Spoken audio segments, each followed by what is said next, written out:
Ladies and gentlemen.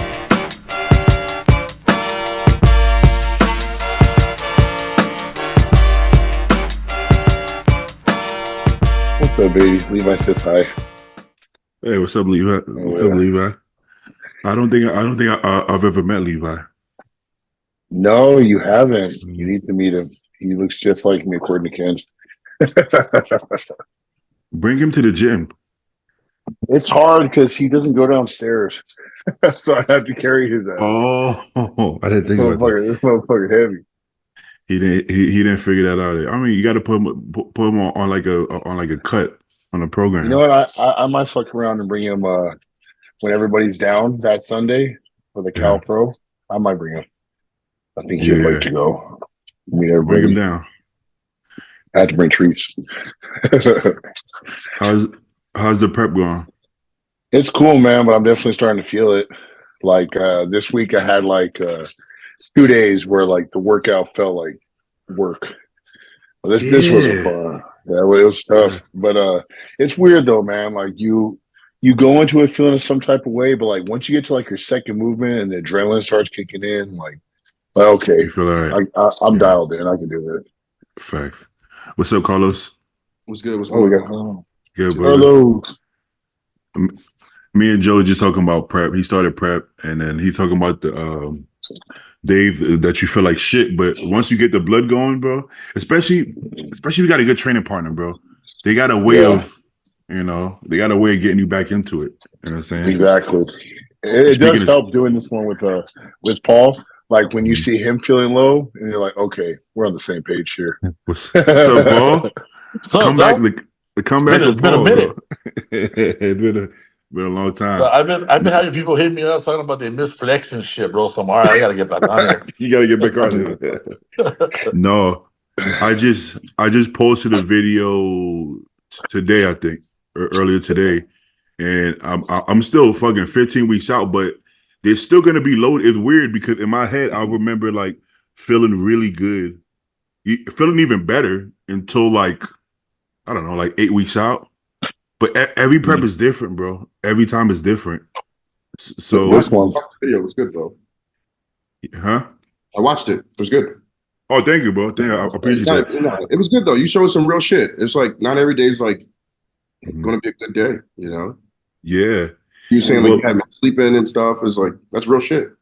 Yeah, I didn't mention like I also got like out of bodybuilding stress, but sometimes I'm like, let me not mention that in the video. Let me just keep it bodybuilding, But like I think it's important. So one thing is that I just I'm in there with a tripod now because if my cameraman is there, I'll be like turn it off, turn it off if I'm not really doing nothing. But when I have the tripod, I just leave it filming the whole time. I just make sure I have a space because it makes it more real. You get to see the moments that maybe I don't really want you to see because it's just filming, So that kind of makes it in my head like more real. Because I felt like growing up watching bodybuilders, I didn't realize how difficult it was maybe because maybe they only showed the good parts, if that makes sense, right? Yeah. I never really understood how hard it was until they became my friends and I could talk to them like, yo, Compton, did you really feel this shitty? Like it's 4 weeks out, and he's like, "Yeah, motherfucker, he felt like shit, bro." Yeah. Some people feel like literally they feel like, "Yo, I don't even want to do it." Like that happens to more people than you think. Like, "Yo, I don't know if I'm gonna do it again." And of course, everybody does it again. But at that moment, you're like, "Fuck this shit, bro! Like, fuck this." And then you're like, fuck it, I'll do it one more time. I was there like 2 years ago when I did North Americans. I told my lady at the time, it was a week out, or maybe 2 weeks out. I forgot where the fuck we were going. We were driving somewhere. But I turned to her and I said, you know what? I was feeling like shit. I said, after this, I'm fucking done. I don't care if I win. I don't care if I lose. I said, I'm done. I'm done. But of course, I kept going, you know what I mean? That shit happen every time, bro. It's good, Stu. What up, man? What up, Stu? Stu coming in live from Puerto Rico. Drop it, dude. Stu is feeling it. You can tell. Look, I'm never gonna beat these allegations of Hispanic heritage. Come on, you got the curls. You got the look at you. Yeah, I feel like you're darker than Joe and Paul at this point. Look at you. Yeah, man, I should have been like this when I was applying to colleges. That would have helped. Why would I helped you out? Why they would have helped you out over there, bro? Yeah, maybe if I go back to school or like go back into the corporate world. Man, we got that minority scholarship. Yeah, you know. If you want to go apply for a job, though, you gotta comb that hair out a little bit. You know what I'm saying? Make sure you dress up like a lady. You know, use whatever bathroom you want to. Exactly. Blonde highlights in the hair and all that good shit. Make sure you got the pink nail polish, the whole nine. Yeah. Was good, Carlos? Oh man, nothing, man. You know what I mean? Just hitting the same shit, different day. You know, nothing's good. That's not good. I wanted to. Yeah. I mean, I wanted to check up on Carlos, see how he was doing physically, emotionally, spiritually, the whole nine. Yeah. Like where you at? I'm getting better every day, man.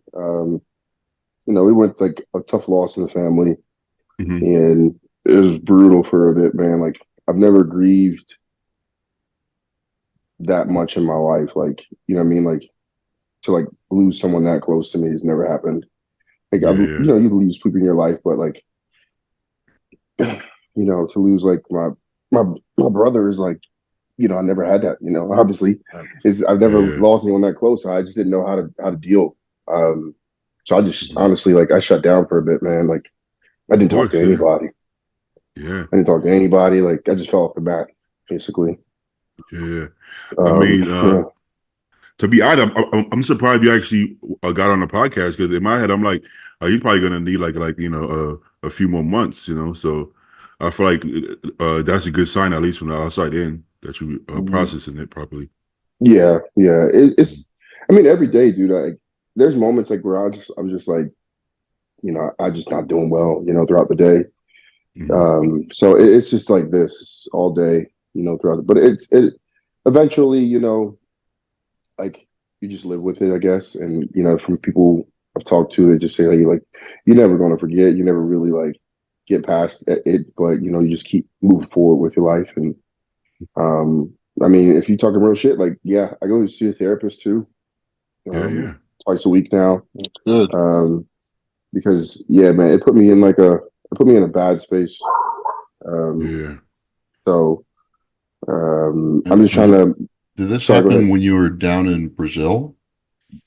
It happened right after I got back. So when I left from Brazil, like I left because like I had like some issues with my colitis, and I was like really not feeling well, like bleeding the whole 9 yards, that type of thing.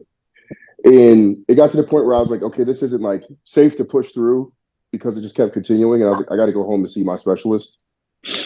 And they had a specialist down there, but and he you know, prescribed me some medicine to like get me through to like get home safely without like being in like pain.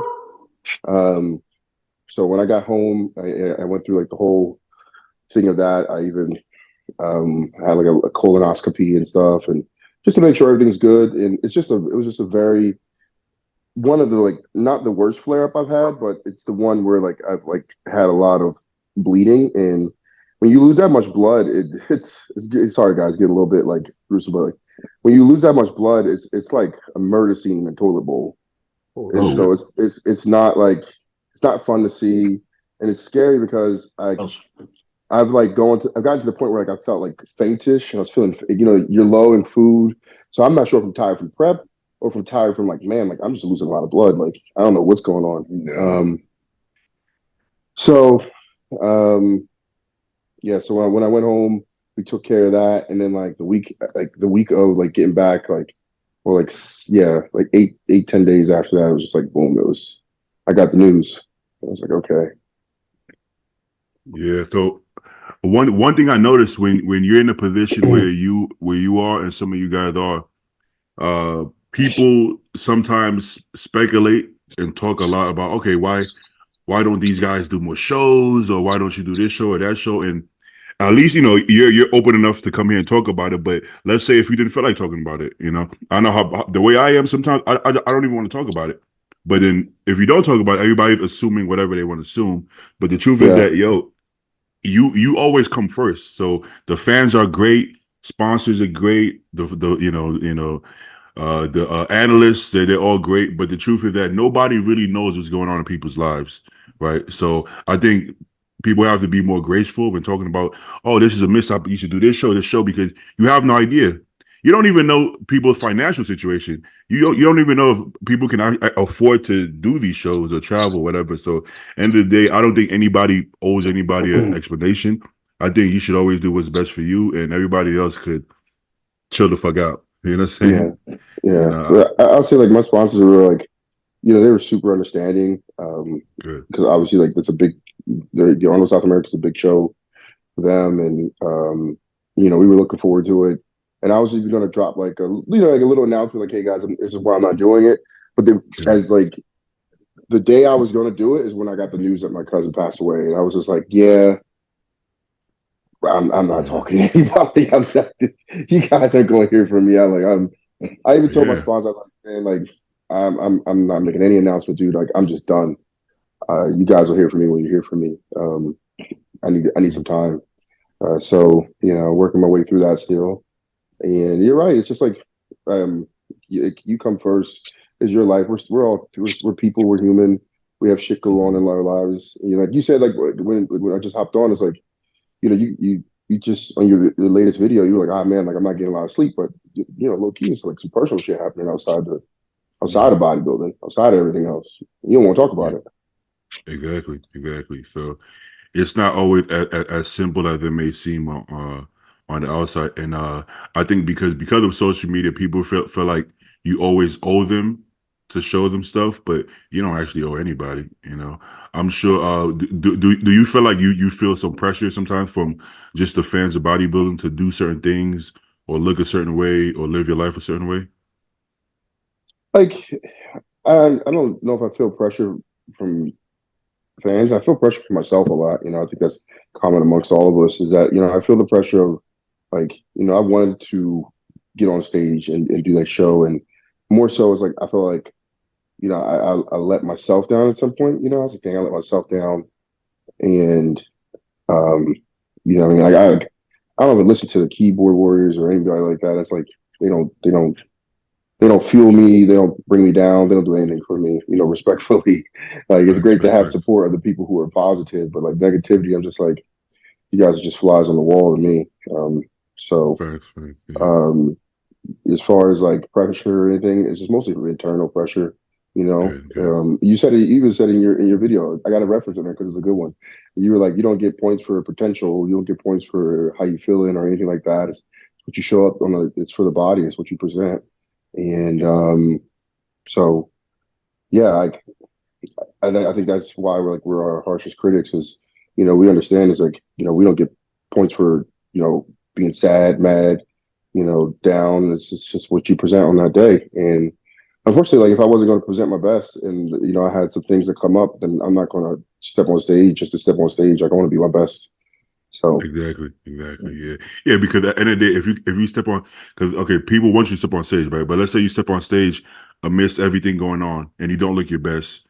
Those same people are going to be the same people saying, this guy, man, he's a bust, man.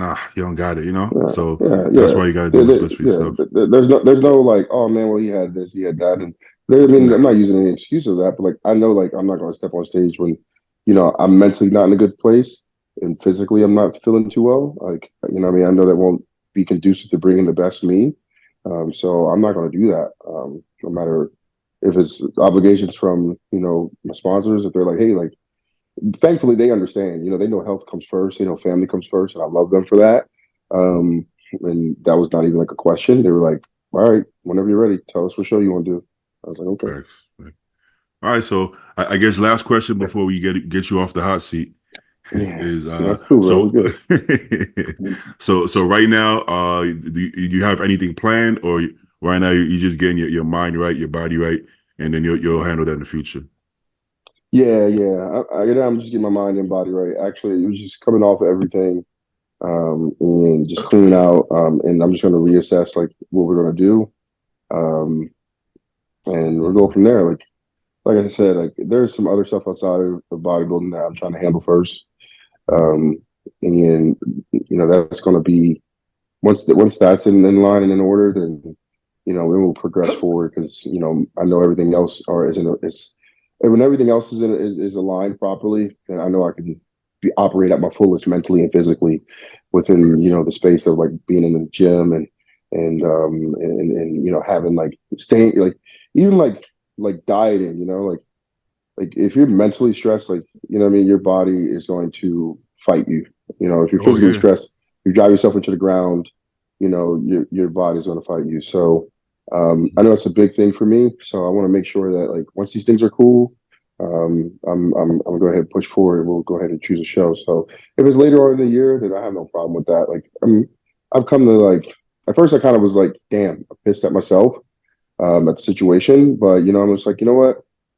Yeah, fuck it, move forward. We're gonna get it done. Yeah. Well, good shit. Well, that was really well said, man. That was really well said. Good shit, Carlos. Well, appreciate it. No, man, I appreciate you guys having me on. I love this podcast, and you guys are awesome. Well, we glad to have you back on, Carlos. Glad to have you back on. Let me. Yeah, so I'm gonna chill, man, and I'm gonna see Stu at New York Pro. I'm gonna see him up there on the 18th. You're not competing, are you? Please don't. No, fuck no, bro. I'm counting how many places back I'm gonna fall from awesome, that. I'm excited for you. So yeah, I'm excited for Stu.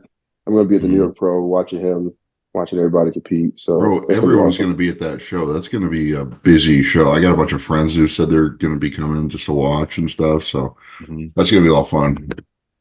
I would love to go, man. I would love to go. I'm still debating it. I gotta check the ticket prices, man.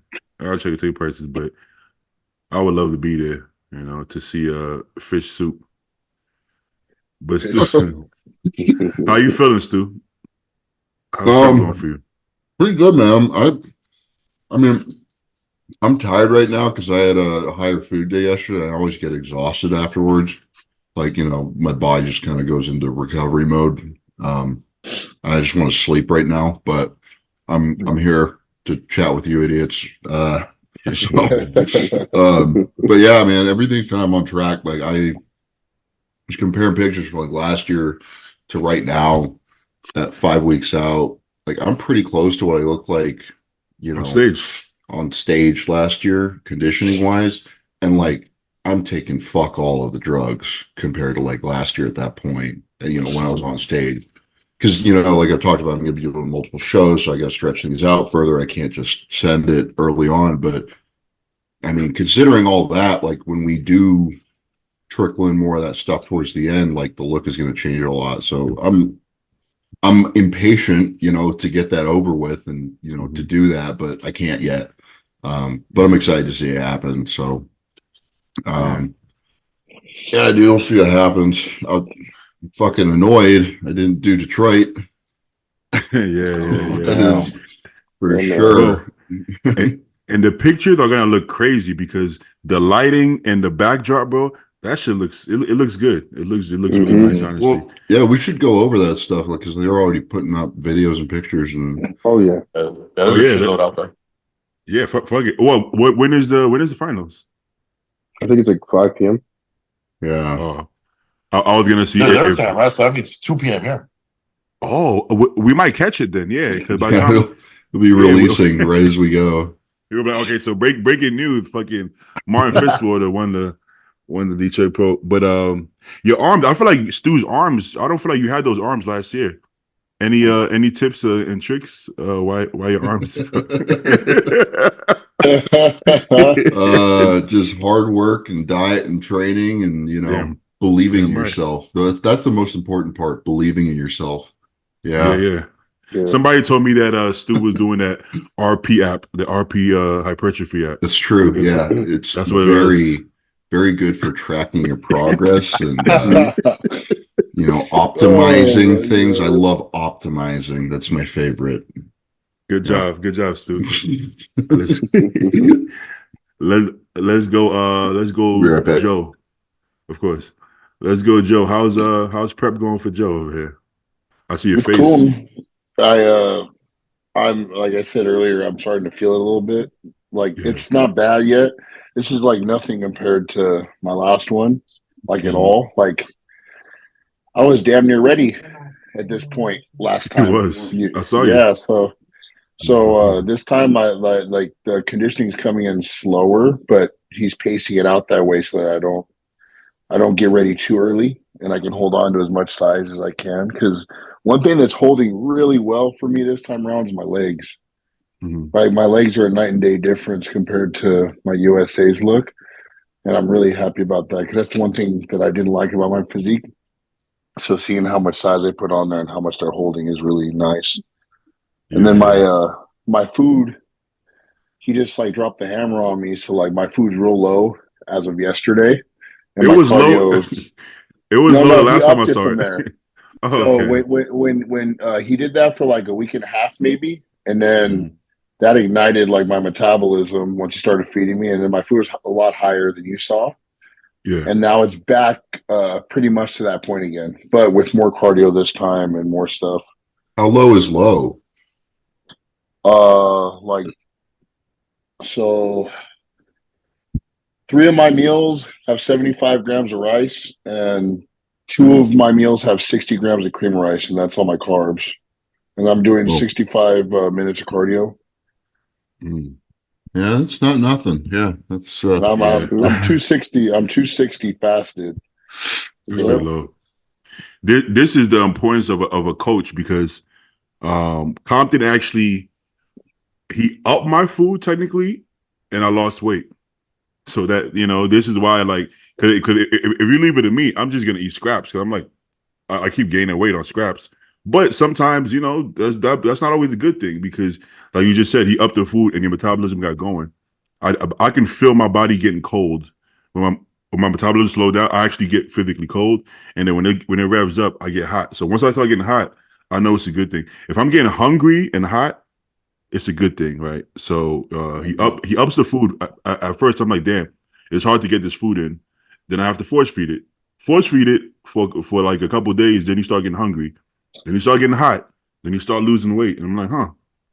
This is why I should probably work with a coach year round, just so I don't get comfortable eating what I'm eating. We kind of get that metabolism going. So there's a point to that. Let's get a close up on that face, Joe. I want to see the diet face. Well, it's not too bad yet. It's not too bad. you Well, still got beard covering up. compared Yeah. to let's see, Paul. I feel like Paul got a diet face off season though. Well, he don't get a fat face. That's not that Oh bad. yeah, no, it gets a lot worse than that. It's sunken in, but you can't really tell. Yeah, mine was so much worse last year. Like I said, I was damn near ready 6 weeks out last year. You was, yeah. So that was bad. I don't think you benefit off of that. I think somebody like me maybe if I'm ready early, so you can kind of pace it better. But being that you've never had an issue coming to condition, there's really no need to be ready right now. It was just the weight cap. It was trying to stay Okay, true to okay. the heavyweight, and then like I said, it was a last minute decision. So I went farther than I should have. But at the end of the day, it set me up for a really good rebound from it. So Yeah, it worked. How's prep going for Paul? For me, it's I have my good days and my bad days. I mean, my cardio has been 20 minutes the whole time. He just barely up to 30. My food, the lowest I've gone in carbs is probably 300 grams in a day. So I mean, it's not that difficult. As far as the tiredness, I mean, you get that every so often. Yeah. But I mean, training still top notch, and everything's moving, bro. Manipulating food up and manipulating food and keeping my cardio low. It's helping me a lot. Yeah, it seems like on your preps, condition is never an issue. It's more so you trying to keep your size more than anything, right? Yeah. Okay. Yeah, because like last week, man, I'm flat as shit. like really flat. Yeah. That's all like sides out super fast. Like I literally watched it. Like we're working out, and I literally watched his body get more and more deflated. It was interesting. I told him, I was like, "Damn, dude, you didn't look like this." You don't want that. Whatever, Shit. yeah, whatever, No. whatever you had going was going. You gotta throw it. So you gotta throw some intra-workout carbs in, brother, or something. Yeah, Yeah. Shit, I was like, "What the fuck?" my training partner is Natty, but he has like Phil Heath muscle bellies, right? So he's not a big guy. He's like 5'6", 190, which is kind of big for a Natty technically because he's lean. But he'll start the opposite. He'll come in the gym flat as fuck. By the time he gets to the apartment, takes his shirt off, bro, he looks like Mr. California, bro. And I'm like, yo, this motherfucker. People like that, they don't. It sucks that people like that never really understand their genetics. He doesn't care, but it's like, damn, if only you did what the fuck we did, bro, you would but you can't. That's like somebody coming to you like, bro, you ever played fucking tennis? You would be so good. And you're like, I don't really care about tennis, right? So to him, he's in a different world where he likes to work out for fun, but he just doesn't give a fuck about that kind of shit, But I'm still trying. If I could convince him to get on a cycle and step on stage, it's gonna be fucking insane. I gotta wait till I'm kind of out of there though, because I don't want him to catch up. So that's what happened with Ronnie Coleman. Remember, he's like, "Yeah, I'll give you a free membership and train for free, bro." Exactly, yeah. Well, that happened to Jay too when he saw Phil Natty, and he's like, "Oh, you got potential," and then he helped him out a little too much, and then Phil came. Phil beat him. Be careful. You gotta be careful. You can help, but only you can help so much before. That's what with me and Joe. When I teach first them all they know, but you that was funny. All Yeah, they know, but not all you know. Mm-hmm. That's what happened to me and Joe. When I first started working out with Joe, he was like 180 pounds, bro. Now this motherfucker's bigger than me. That shit is crazy how that happens, bro. It doesn't. Some people are just born for this shit, bro. You can't do anything about that. Some people are born for it. And I think more importantly, mentally as well, because there's a lot of people who might be physically born for it, but mentally they either don't give a fuck or they're they can't lock in like that. But let's go to Detroit. Let me see. Hopefully this is the right page. Okay, perfect. Where should I go? Say it, man. I like Gilco. I like Good Vito for the win. I prefer him. Vito. Hey, you know what? I never thought I'd be saying this in my life, but I'm looking at the pictures, the videos. I'm like, man, I could really see Good Vito taking this, which is crazy. Yeah. I still Martin still is rounder and more complete for sure, but I don't know, man. Good Vito, Martin is in shape as well. Like he's shredded, but something about Good Vito, he has a lot of detail, right? I didn't expect that. It's the detail. It's his mass, his structure, and his density, bro. His dense as shit, bro. He looks bigger than Martin. I never would have thought Vito would look. He's wider too, bro. It's insane. Honestly, he far exceeded my expectations. I didn't think he would be this good. At least now, I thought he would be good eventually. But look at this is really impressive, man. You think he's fuller than Arnold, like in his chest? I think he's fuller. I think he's a lot fuller too. than the Arnold. I think so too. Yeah, he Like, definitely. His look is so much better to me. I think his glutes were tighter at the Arnold, but this is a better look because his glutes is still in, and he's just rounder. It's pushing. Yeah, his skin looks tighter on this, but like it's he was a little more, I think, peeled, I guess. But he's flatter. Yeah, that's why. Usually, when you're flatter, you have more lines. But in the comparison, I think bodybuilding with Borders. I think they posted who is bodybuilding. Somebody posted a side by side from Arnold to this one, and he looked pretty even. Bro, look, you see how his feet are pointed completely straight. Yeah, you know how big your legs have to be for you to be able to pose like that and have sweeps on your legs. Think about that. Yeah. I gotta turn my shit all the way out just to show my adductors. He's hiding his adductors, barely showing his sweep, and his shit is still the biggest legs in the show. That's it don't make it's like Ronnie. Remember how Ronnie used to have his feet super close? Oh man. Yeah. Let's see. All right, who else? Martin. Martin. Yeah, so Martin is shredded, but Martin never has like crazy detail, right? He doesn't have. He's lean though and hard, but he never seems to have like crazy amount of detail. Like Where does he seems lack detail? Well, compared to Vito, Vito had lines in his quads. He has some more lines in his chest. But that's in comparison to Vito. You think he has more muscle maturity? Who? Vito have better muscle maturity than Martin. I don't know if I would call it muscle, but I guess it depends what you want to call it. I would just Martin's say muscle looks more fresh. Like you know what new muscle looks like. Yeah. I just think some people are more separated and more detailed, just genetically. If I'm being honest, I don't even know if it's muscle maturity. I don't know if it's conditioning. I feel like that's just how people's muscle look. You know. Yeah, I mean, he had the fresher look, more pop, more roundness, and he's more complete. Like he has better arms, he has a better back. You know, his legs aren't. His legs look really big on his body though, but they don't. They look in proportion to his upper body. So, if you want to go balance, flow, completeness, you go Martin. If you want to go separation, maybe a little more conditioning, possibly, and maybe some more freak factor. I guess you could say. Then you go. It can go either way, right? Like who has Martin? I honestly think Vito got it this one. I think Vito's really gonna win, but I would prefer Martin to, because he's more balanced, he's more proportionate, his body flows together. And if you go back to Vito, there's some poses on him that just look janky. Like his side shots, his side chest. He has this giant quad hanging there, and then literally zero hamstring drop. Like nothing. Yeah. And then he's in his back shots, he's got these big old legs down there and no adductors. And he's got no anything going on in his lower back. Right. And you can say I'm nitpicking, which I guess I am. What are you doing, man? 80. Focus. Christ. No, like, what is that doing? What the hell are you doing? The side by side, the side by side. When they had them together.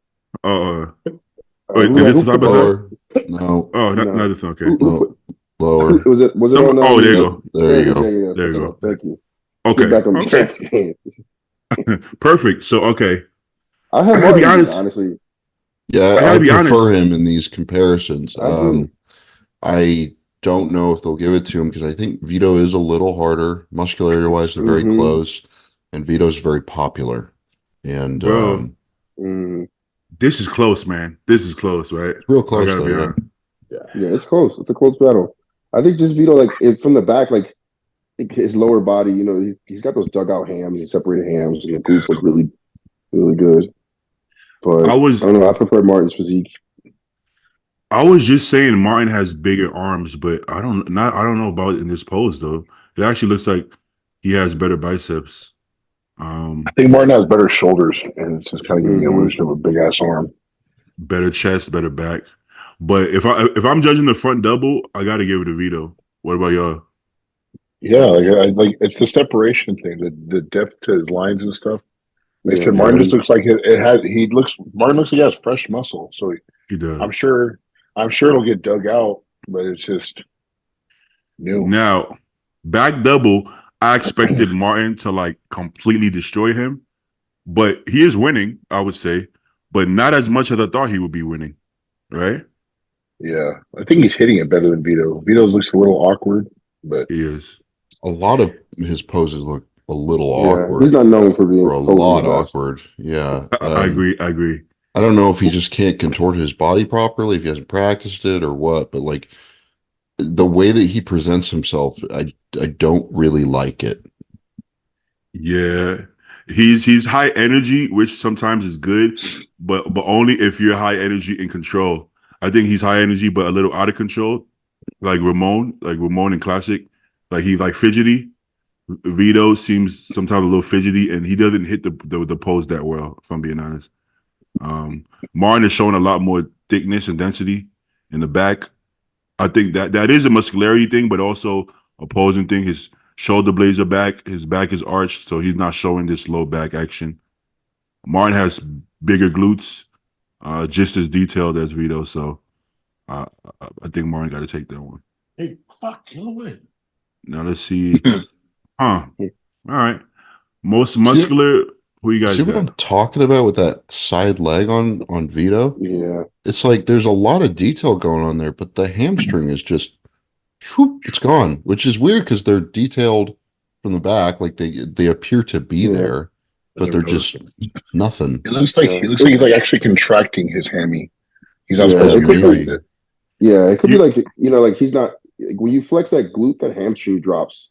He's probably, I don't know, maybe he's just contracting the hamstring more than quad because You guys know my theory on the hamstring drop.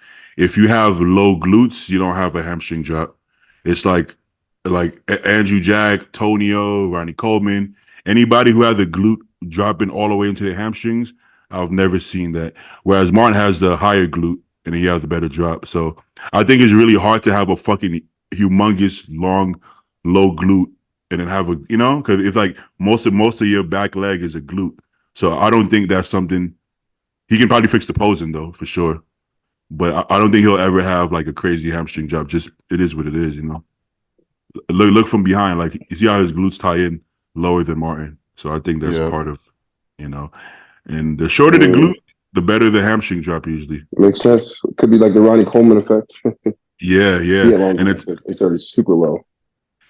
Tom Prince had those fucking short glutes and then the craziest hamstring drop we ever seen in our lives. Interesting theory. I like it, Beatty. Yeah. Never even thought about that. Beatty examines ass like no other. Oh yeah, It's true. I know what's going on with that. All right, who's taking this most muscular? I feel like Martin's look. Just like the shoulders and roundness. To be fair, I don't think either of them are fully into the shot because I feel like they would have more detail if they were fully hitting the shot. And Vito has a lot of quad detail. I don't see it, so I think they're not hitting it right. But if I had to choose from this, I don't know. It's pretty close. Maybe Martin, but it's pretty close. Yeah. All right, side chest. I think I got Vito with the side leg detail, even though he don't have the drop. I like the way Martin's hitting it way better, but the detail I like where he etches him out. That's really what it is. I guess but I just like the way Martin presented, like you said, Joe. It's like you see his brachialis ties into his bicep, and it's just like he has like the shoulder roundness there. He's turning the chest more. That back shoulder that's closer to the curtain. He's pushing that pec towards us, man. It's just a good clean shot. It looks great. So I just think he's presenting it better. So I would lean towards Martin. I much prefer Martin in this. How it all fits together. Exactly. Yeah. I would have loved to see these two at the Arnold Classic. Yeah, right. That would have been fun. But God forbid they give Martin an invite to the Arnold. You got to give it to Horse MD, but not Martin. Yeah, or Justin Rodriguez. Oh man, Martin needs more love, bro. I think he's way better than people give him credit for. Like, if I'm being honest, I like Martin's look a lot. Me too. All right. I think he's just been off the stage for a little bit now, and people are going to remember he exists now. Fans of the sport or casual fans are going to remember he's there, and he'll even if he doesn't win this, he's going to do New York. That's what he said. Nice. So I got to fucking deal with him there. I think I can deal with him there, but yeah, you will. Man, this guy's upper body is insane. I got to be honest with you. He was shredded. Like he was in really good condition. That's all you can ask for, really. Yeah. Make condition, and then every year just come back better. It's like he's like 6'2", so he's not gonna magically grow, put on 3 inches on his legs all the time. But I mean, slowly but surely, eventually, hopefully, that'll be the case, and he'll be able to be competitive right away. Crazy long limbs. Yeah, that's a good shot. He's got crazy muscle bellies too. I think he might have been the most condition separated guy in the show. Like, look at his arms and delts and like the legs. I mean, He's in shape. I don't like how he hit his back poses. He wasn't flexing his. He didn't even flex his calf, and he didn't flex his glutes. Right? Look, yeah, that's weird, a no? big ass, but it's not. He's not flexing it. Well, you see my theory. He doesn't have a hamstring. Yes. Well, I look see at- what you mean. See, I've never seen Yeah. seen More him hit it evidence. like that. Like just wait, like I don't. parallel feet. I don't know. I've never saw that before. I've Like, also never saw. like, even I've never thought somebody's glute connect that low neither. But yeah, that was a strange way to hit the back poses. No, I wouldn't recommend it. I wouldn't recommend it. You know. But shout out to RPG. Great look. Now Stu's favorite bodybuilder. I think I mean, I just think watch there's the like video. I think there's like I don't a have to say anything. Just watch it. there's like And a this guy hasn't Dominican. replicated. This guy hasn't replicated. What was it, 21 when he worked with AJ? No, He hasn't replicated that look since then. not even close. Not even close. He's actually from the Bronx too, so shout out Justin. Stu's mad because he's Dominican and Stu is he's arch nemesis. Shut the fuck up, baby.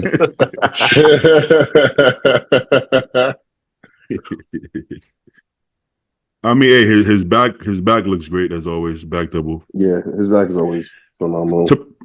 Back To up. be honest, I really think it's just his waist that's throwing off his look mostly, right? Yeah. When he came on the scene, man, like I remember he did the New York Pro, and I was out there. He looked phenomenal. Like his waist was tight, man. I forgot what year it was, but it was in White Plains. He looked good. He looked fresh. He had a clean look. He did. I'm not He did. I'm not sure what happened because I think sometimes we say age, but it was 1 year to the next. It wasn't like something that slowly happened, right? It seemed Man, instant. He's It working literally on oxygen happened at the after. time, bro. Huh? He's I was working gonna oxygen say- in the gym at the time. But he Yeah. also he really like I think he pushed his body to the max that year that AJ stopped working with him. Remember he said you need to take a break. He did. I think maybe that actually hurt his body. Like Hey, literally guys, hurt his body. you see this? Go to Sid's story right now. Uh-oh. Oh shit! Sid. Sid Rye, the eternal smoke finder. Let's see. Yeah, it is. Oh, how you pause it? Okay. Someone in Justin Rodriguez circle needs to sit down and tell him to retire. Damn. Palumbo with some limbs are disappearing. A great friend. I mean, he makes good points. I'm not gonna tell somebody when to retire because it's their life, but he makes good points though. Very good points, if I'm being honest. Do you think you guys don't think there's a way back? I mean, just a couple years ago, he had a great physique. I feel like you got to be able to get it back, no? When have we ever seen anybody get it back when that starts to happen?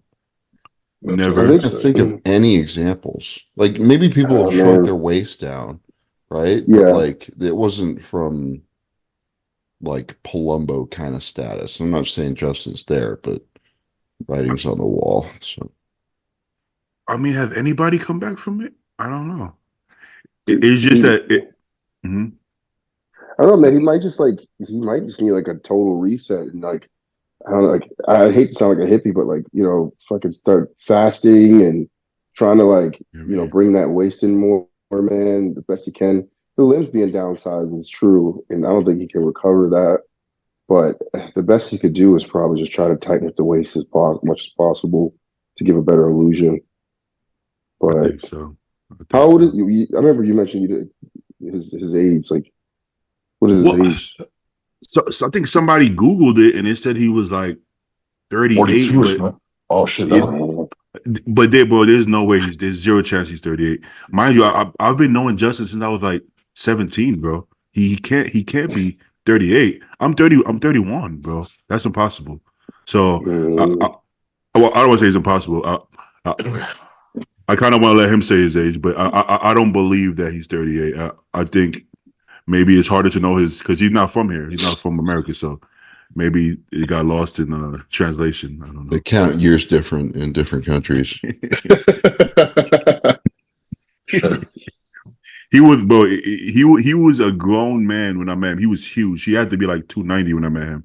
He just didn't compete. He was kind of like chubby, but I mean not chubby. He wasn't lean. He was just a big fucking guy.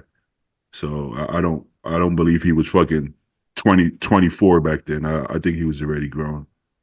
So I think he's older than that. All right. What else we got? I don't know why I thought I heard he was 42 or some shit like that. You guys, the Canadian kid guy. I forgot his name. Gabriel. Yes, yeah, Where? yeah. Yeah, Gabriel was on the go to the Gilco page again. I don't want to say it. Take it easy, Stu. Yeah, right. Yeah, he's right there. Yeah, Gabriel Gerpy. he's 24. That's impressive. Mm. He's big. Right now, I don't see the condition to be at this level, I guess. No, he's in condition. It's like he's lean for sure. I gotta see the back then. I remember at the Toronto Nationals. I think he's a little shorter than me. He's like 5'4", 5'5". Yeah, he's wide as a fucking house too for his height. He's in shape. Yep, you're right. He's in shape. I see the glutes. I see the back. How much does he weigh? Like 230-ish, I think. Oh shit! Okay, really? Yeah, it's huge. Well, then it looks mostly like genetics. I mean, he doesn't have the smallest waist. Mm-hmm. He doesn't have the best arms, I guess. Yeah, like I mean, look at this front double here. Like, pause that. Yeah, it's gonna be the arm. Yeah. How you pause it? It doesn't matter. I mean, Yeah, we saw that. That's not what a bicep looks like, you know. Mm-hmm. So well, he has everything else though. He has a good back, good legs, good chest. It's really the waist and arms. You would say? I don't. His legs are good. I mean, his back double is good. Well, a little more lower lat. Like, I don't know. Again, he's super young, so I just like that. The way his arms look concerned me at that age. You know. Mm-hmm. Well, Gabriel's a friend of mine, and he watches the podcast. So, shout out Gabriel. I think he's a good dude. I met him at Toronto Nationals. He's a good guy. This was his debut, right? I think it was, yeah. Okay, well, I think he was going to do New York last year, but he didn't end up doing it. I'm not sure why. Yeah, I'm sure Gabriel knows the areas he needs to work on. So hopefully we see him back, improved and moving up in places. Let's see who else we got. Can we see Martin? Not his name, not Martin. Harry Harrison. He's trained by Martin. Who's Harry Harrison? Guy right there. Middle. Right there in the middle. Yeah. Okay. He's trained by Martin. Run through this. No. It's Martin Winston, the coach from UK. Yeah, he's a good coach. I seen his carb up when he was putting on like stories. It was insane. Dude, yeah, I was gonna say he was a lot smaller when I saw him the last pictures I seen. So he definitely carved up.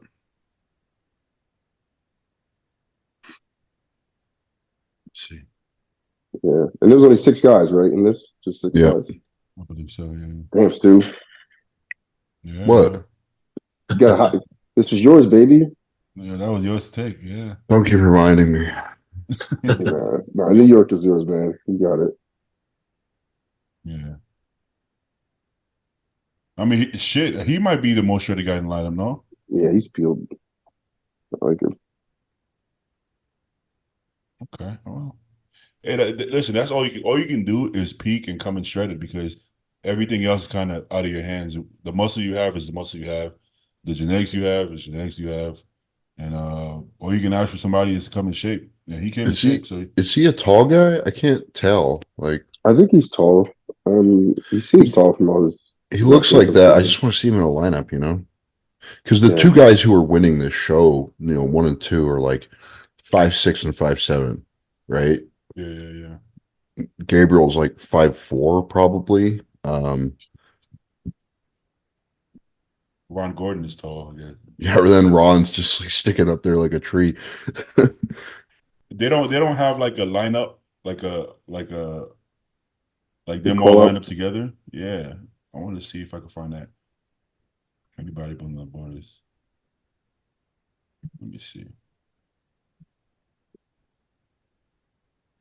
No. No, probably not.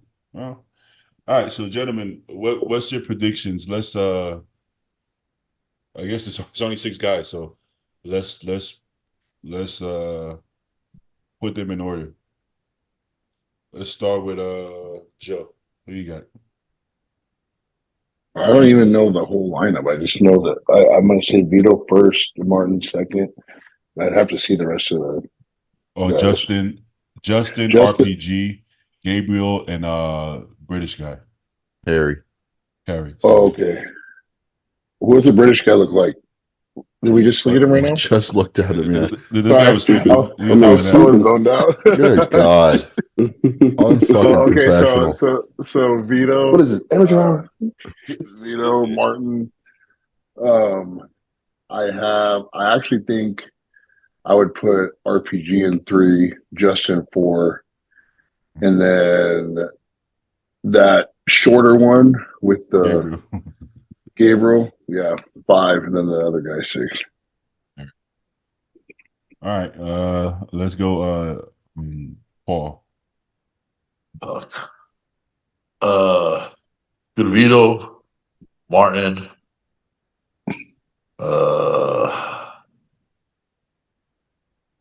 Fuck, I don't remember what they look like. No, so everyone talk shit to me, but no one said a fucking thing to Paul. RPG and Justin. All right. Let's go. Yeah, I don't. Let's go top 3 then, since top 6 is too tough.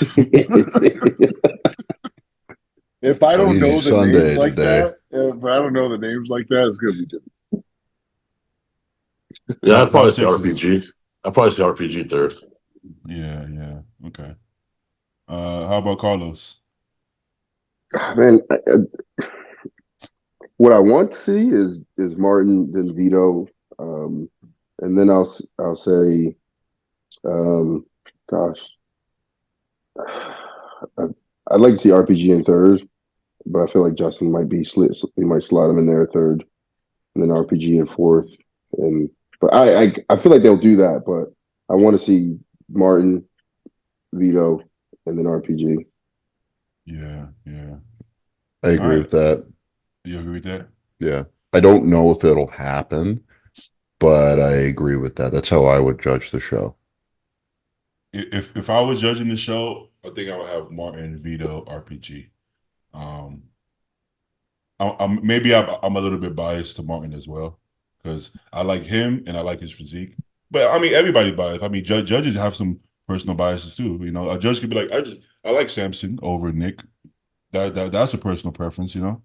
So I guess yeah, I'm gonna have Martin, Vito, and then RPG, and then Justin,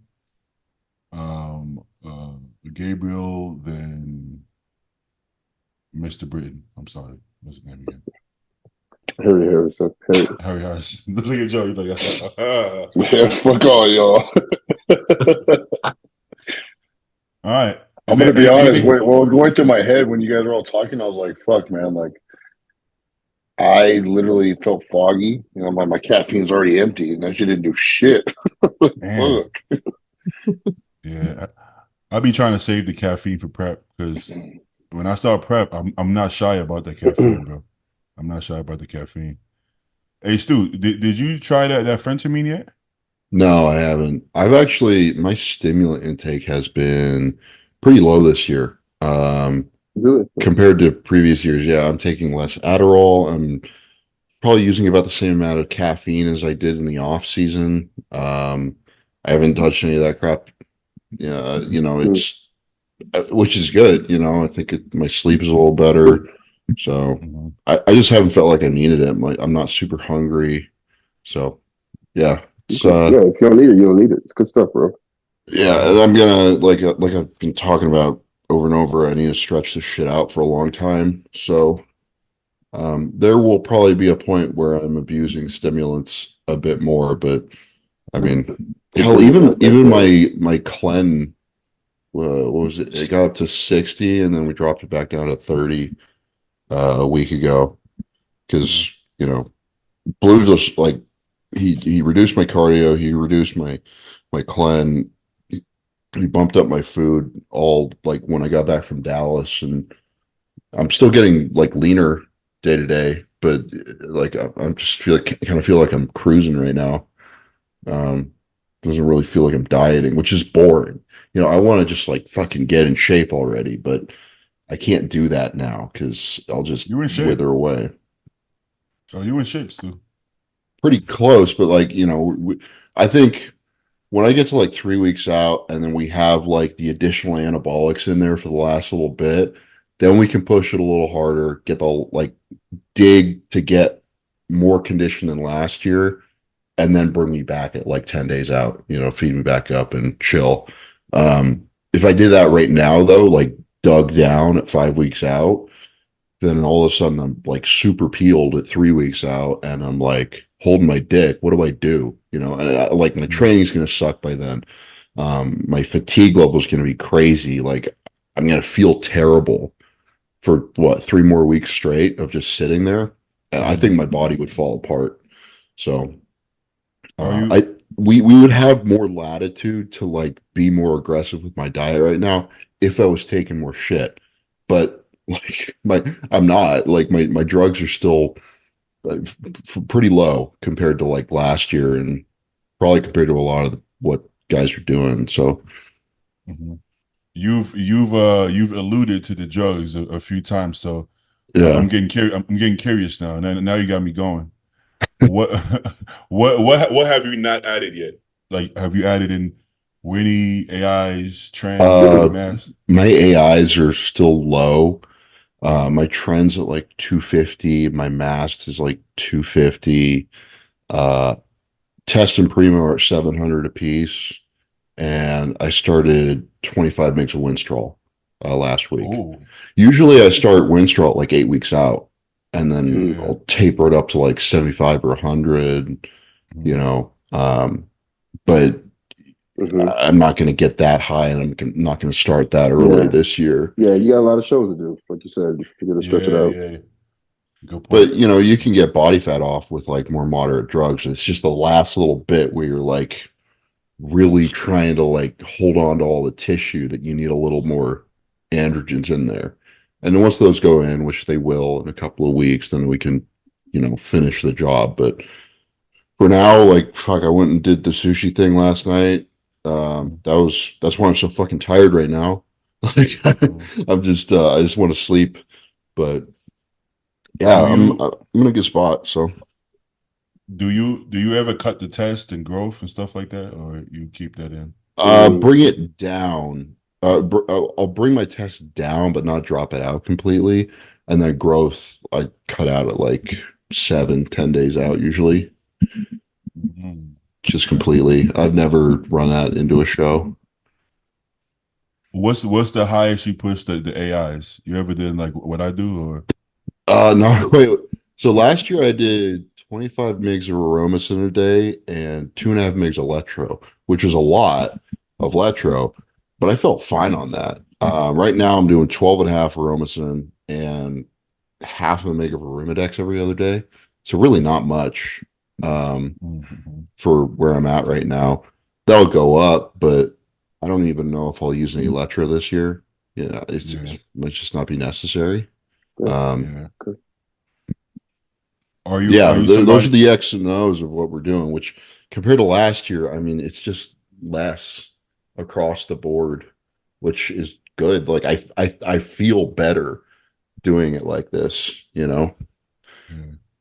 Are you somebody who needs diuretics, or not at all? A little bit, like a quarter diazide. That's all I ever do. Yeah. Okay. Yeah. I've been trying not to talk about the drug side too much, just because at one point every question was a drug question, and I don't think it matters that much as far as if you're trying to listen to try to like emulate. But if it's our personal stuff, that's not as bad. As long as people don't, I still don't want to talk about every dose of everything just because I think people kind of take notes and do it. And I don't think that's not very conducive to anything.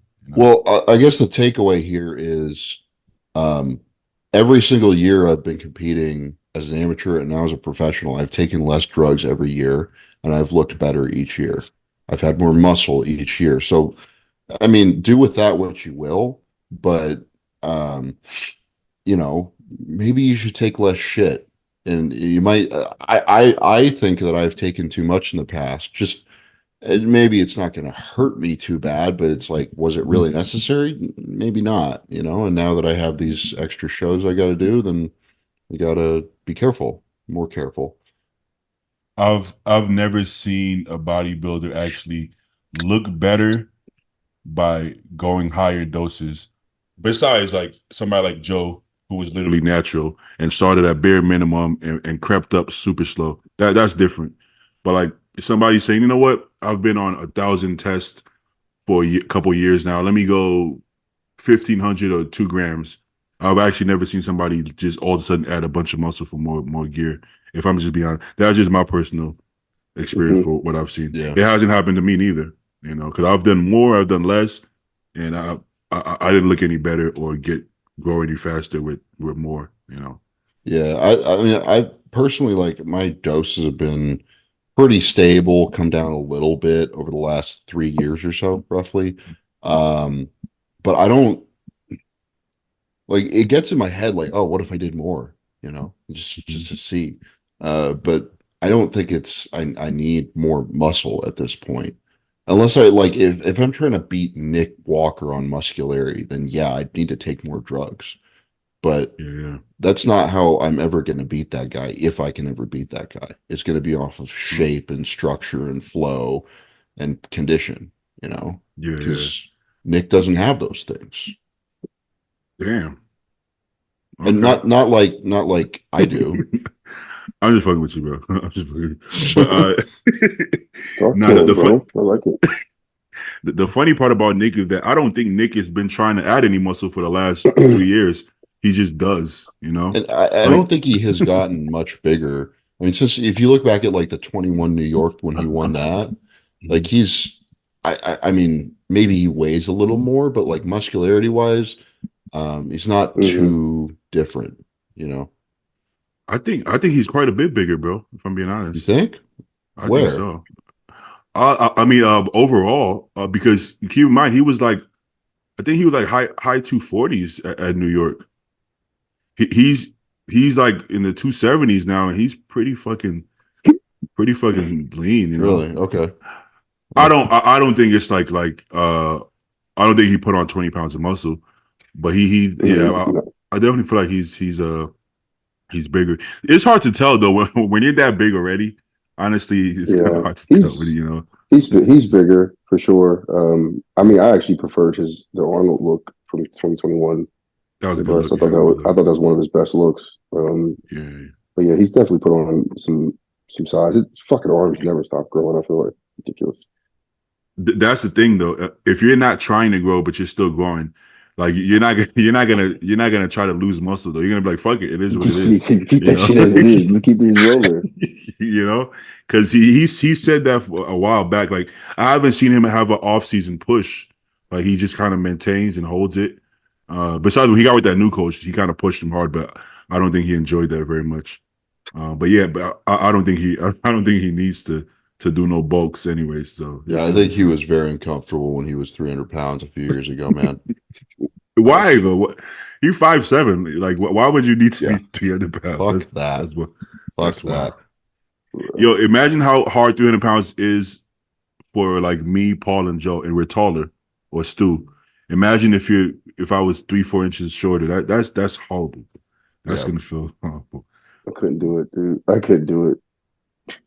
Speaking of adding muscle, I saw the Tonio interview, and he said, so he confirmed it. He said at the Olympia he was 212. He said 212 to 214ish, which is crazy. So Well, Carlos, do you think Tony would have won the 212 Olympia if he did it? No. So it's hard to say, right? Yeah, I don't know. I think Keon's is structurally is one of the best we've ever seen. So I think it's very hard to beat that, man. Like it's crazy. He would have been top 3 though, I think. Yeah, Yeah, top 3 yeah, back for with sure. those guys. No, 100%. Like I love Kareth, but I think he would have knocked Kareth off in that third spot. And honestly, he probably would have could have beat Sean maybe. You know, because Sean this year wasn't his best. Yeah, that's very possible. That's very possible.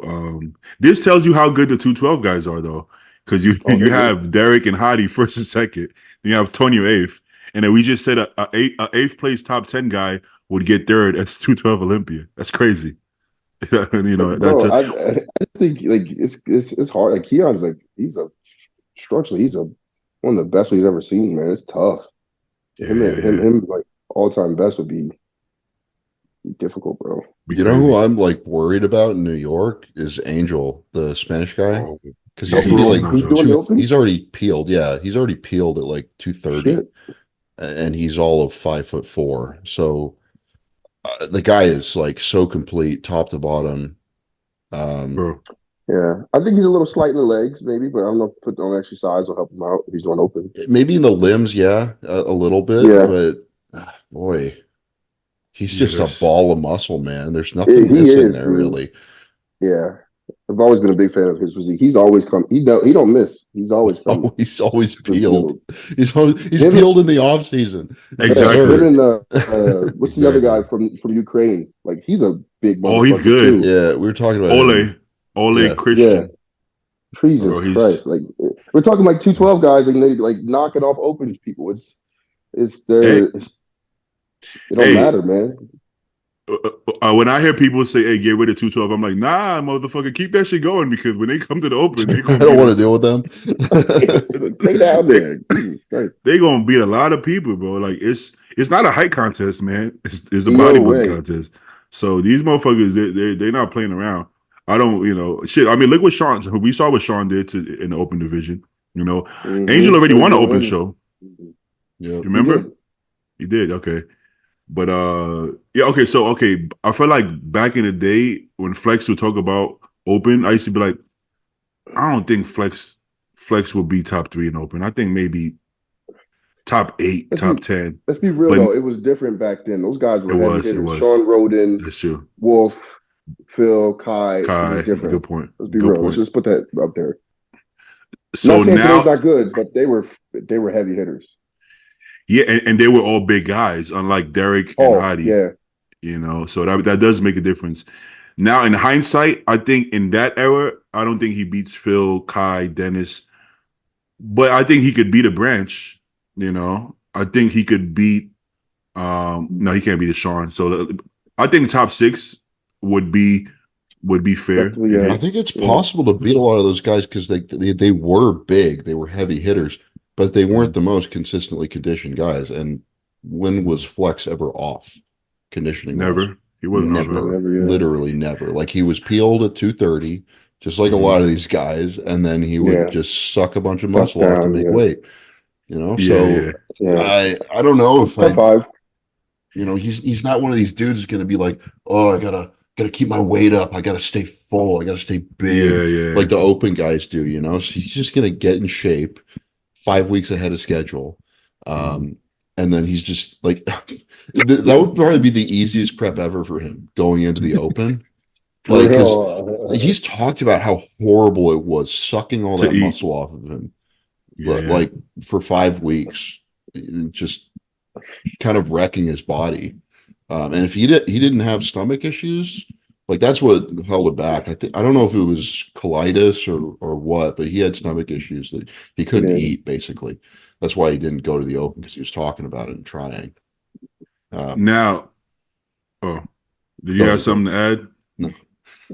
So in my head, I'm like, okay, as complete as Flex is, if you stand him next to Dennis Wolf, who is not as shredded, it's going to be hard to give it to him because just the structural size. But that's what we all thought about Derek, though. And then you got Derek standing next to Samson, and you're like, I mean, he's still not close, right? So it's definitely not a height contest. It's not a structure contest. Height and structure can help you, but only so much. So we have to see it to know for sure. Yeah, But speculation. now, yeah, and the sport is maybe judged slightly different when it comes to completeness, condition, shape, shit like that. So in this day and age, you know, especially in this lineup, I mean, Flex could potentially win. You know, I mean, he or not if not close to it. I don't know if he beats Hadi, if I'm being honest, Hadi Derek, but he would be a lot closer now.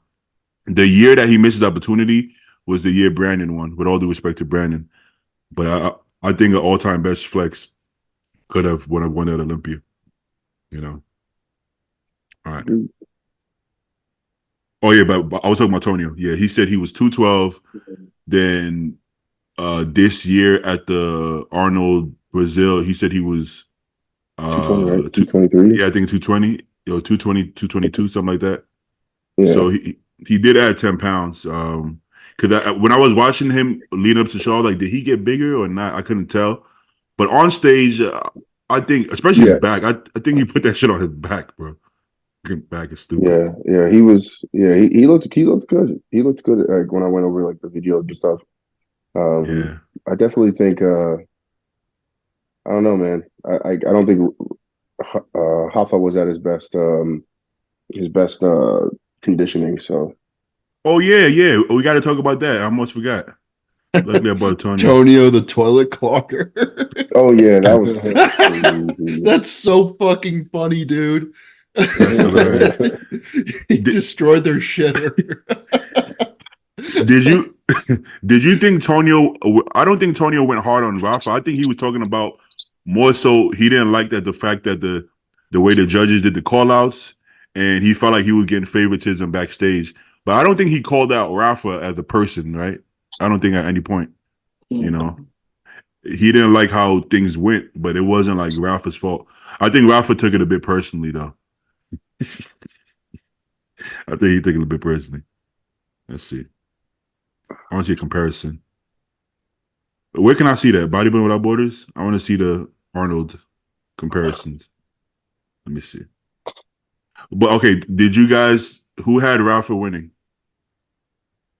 I had Rafa winning. I did. You must be dieting too hard, Joe.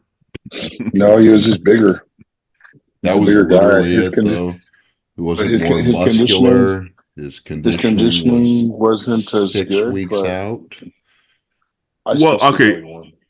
By that logic, shouldn't Samson beat Hadi too? If he's the bigger guy. I talk about checking off more boxes. Like everything was fine. He just wasn't as conditioned. He was just a bigger presence. So it's just like he wasn't his best conditioning, but it was good enough. Oh, that's a valid opinion. So what boxes do you think he checked over Tonio? Like I think obviously his shape is really good. His posing is really good. He presents himself well. And like Tonio standing next to him, because Tonio's so much like smaller, even though he looks round and stuff, it's just, to me, it was pretty prevalent that there was a good size difference. Let's see. Okay. He looks like a bigger person to me, like structurally, but I don't know. I don't know if he's more muscular. Does anybody who thinks he's more muscular? I just said he's a bigger guy, like as far as just a person. So my eyes automatically are drawn to him. Well, dang, why didn't I win New York then? Shit. See, like, well, he has like his like shoulder width and everything. It's a bigger presence to me. My only thing is when I hear that argument, because that's the argument I keep hearing, I'm like, by that logic, doesn't Andrew Jack beat everybody then? If it's a structure. Andrew's got some holes. That's what I'm saying. His posing is really good and stuff. Like Andrew's got some holes in his posing. Okay, that's why that's my argument for that. Okay, I feel that. I think it's close. I don't think he won by much. And I literally think that was the only thing he beat him on, just like that presence on the stage. That's it. Yeah, that's crispy. So Yeah. yes, so what Joe said, the checks in the boxes. If I'm being honest, if I'm looking at the boxes, I mean, is Rafa good at all the things Joe said? Yes, he is. But is he better than Tony at all those things Joe said?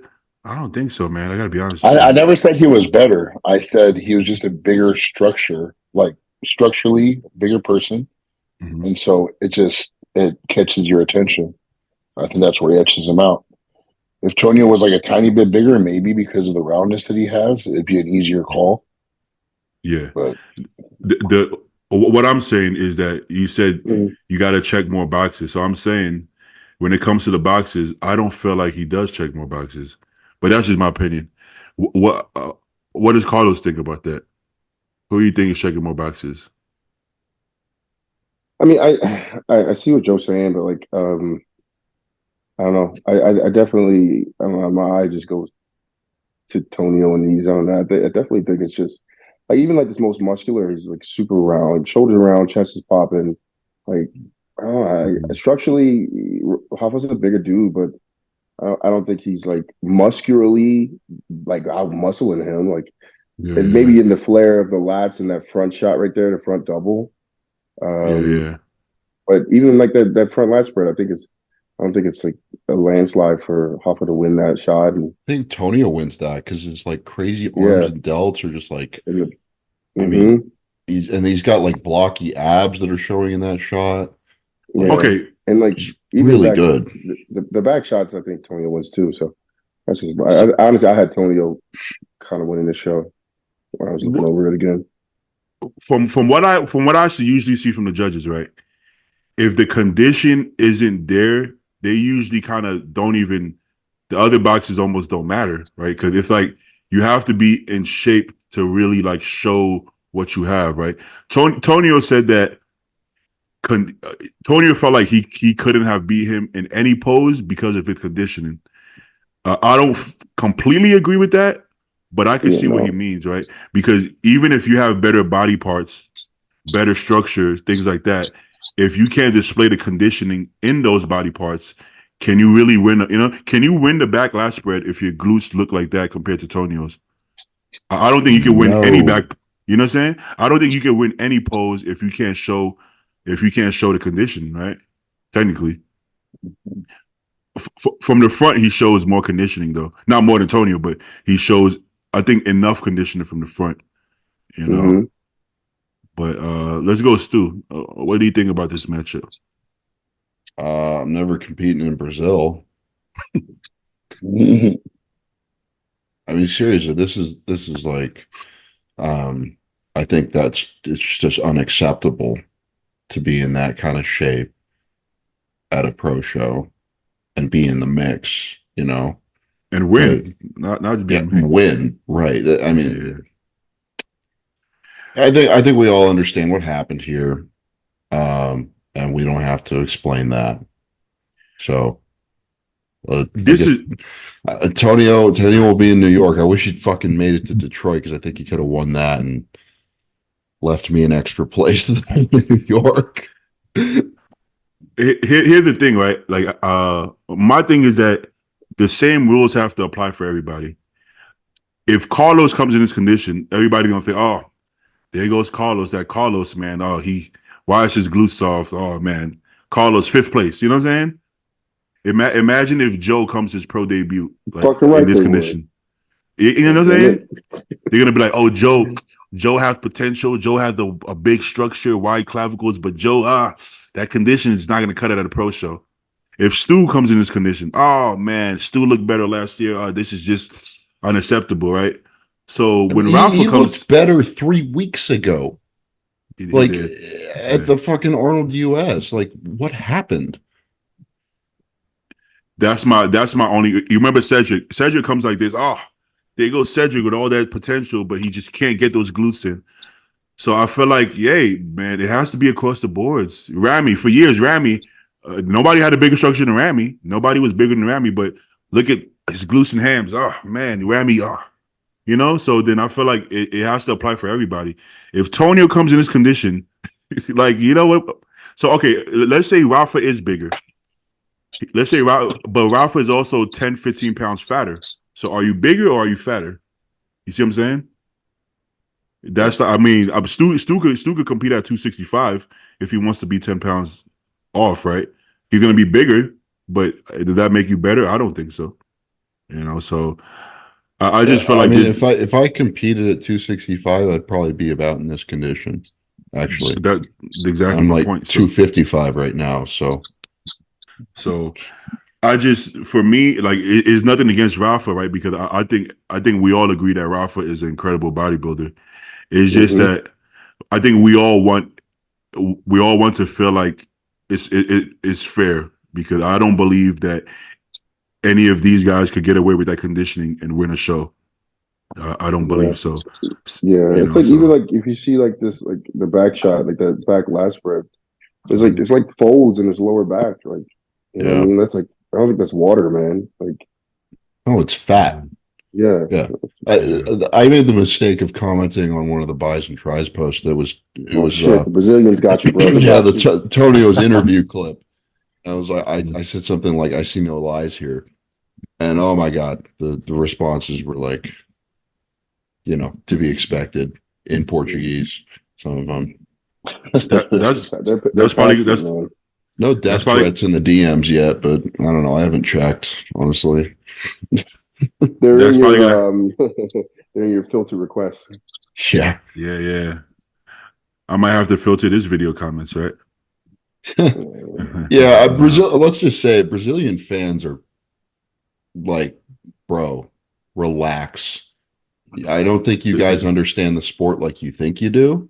And like, your guy is not always the best guy in the world. Okay. No. Just relax. No, you can tell, like, they're passionate about this sport, man. I've seen like up close, like, you know, like people, they put in, they love this stuff, man.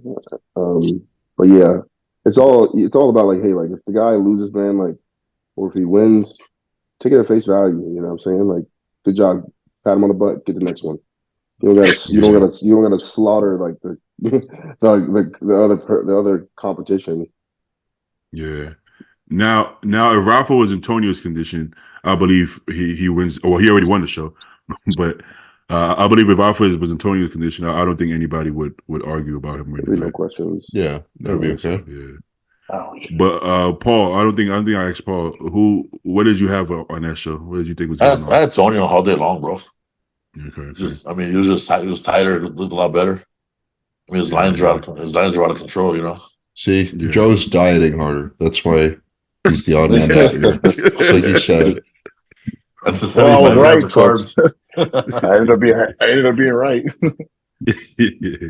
You and the Brazilians, y'all were right. right by default.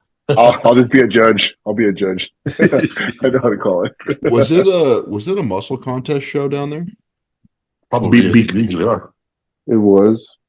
I think Tamer was the head judge, so I would assume. How's so. he the head judge? Isn't he the promoter? Well, we're not gonna get into that, are we?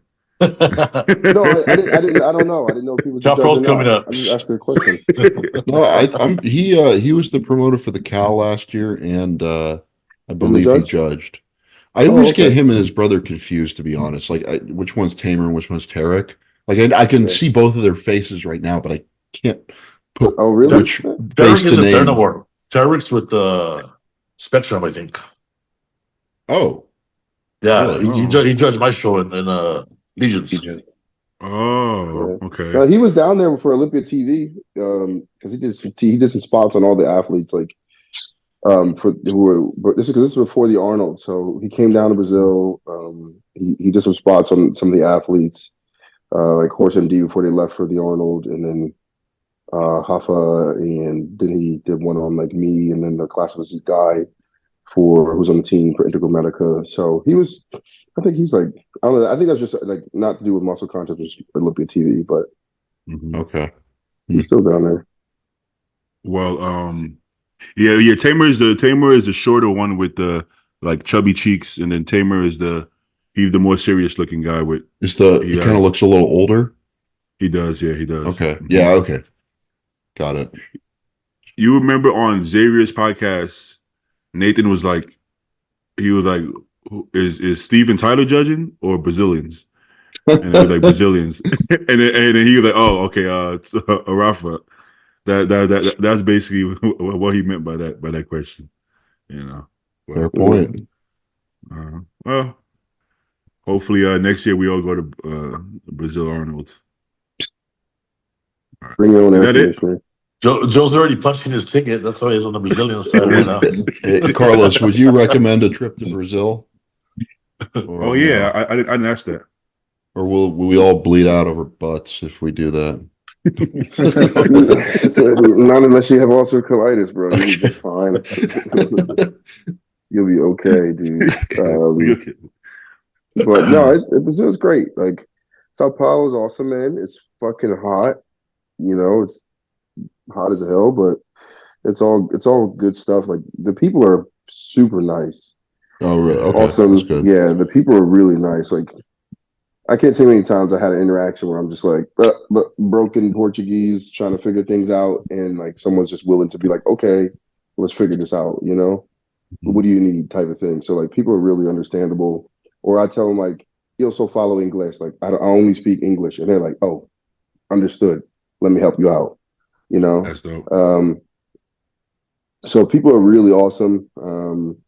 The gyms that I was there, like Ironburg is great. Dark House, you know, my sponsor's gym, they're awesome. If you guys go there, you know what I mean, we can all definitely hit that up. It's great equipment, great people there. I've heard that there's not a lot of gyms, but like the ones that are there for like the sponsor guys and shit, like are really good. Is that right? Really good. Yeah. There's not a lot of gyms, but okay. Ironburg is like the biggest one. That's more of like a open gym to everybody. But even the people you see in there, they're like all athletes. Even like regular people take it seriously. They love bodybuilding, they love fitness. Yeah, I mean, I hadn't had a chance. I've only been to Sao Paulo. I haven't had a chance to go to like Rio or anything like that. But I hear Rio's more of like the beachy vibes. Very nice. But yeah, I would just say, you know, if you're in a hotel, you're good to go.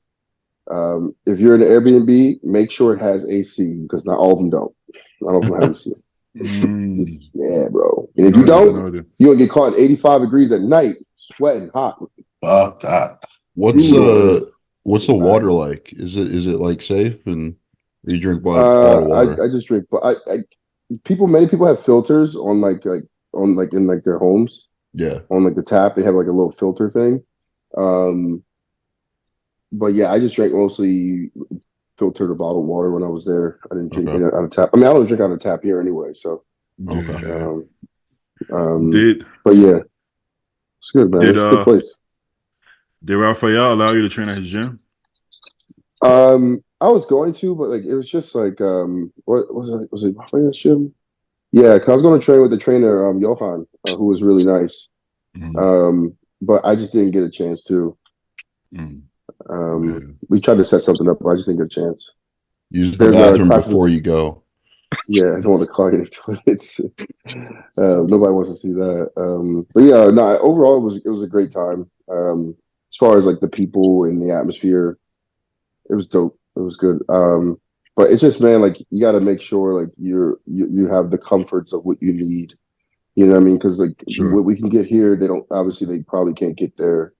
You know, like it was a hard time finding like really good whitefish, like because it's all farm raised tilapia, and my stomach's very sensitive, so I had to find like a good source of like tilapia that was, you know, didn't upset my stomach, basically, and that was hard to find. Other than that, it was just the meats are really good, like chicken and beef and, you know, all that good stuff. Like butcher shops are awesome. And for us, it's pretty cheap because it's 5 to 1, you know, dollar to the reais. So live like a king, I guess, if you want to, because things are pretty cheap for us. But overall, it was a great time. The people, like I said, the people were amazing. Good. Yeah, the tough part I feel about prepping outside of the country is from what I've heard, I've never prepped outside the country, is that it's hard because we get used to things we have here, right? You're Mhm. not gonna go to Brazil and have a bunch of Trader Joe's and Whole Foods and Exactly. DoorDash and fucking Yeah. Instacart. So I Yep. think it's a lot more difficult to, I guess, anywhere besides maybe Kuwait, because if they're taking care of you and shit. But yeah, it seems like it's a lot more difficult to prep Yeah. outside of your comforts of your home than anywhere else. Especially like you like for me, it's like I was there for quite a bit, and it's just like the language barrier was very hard, you know. So like no one, even in the gym, the people I was training with didn't even speak English like that, you know.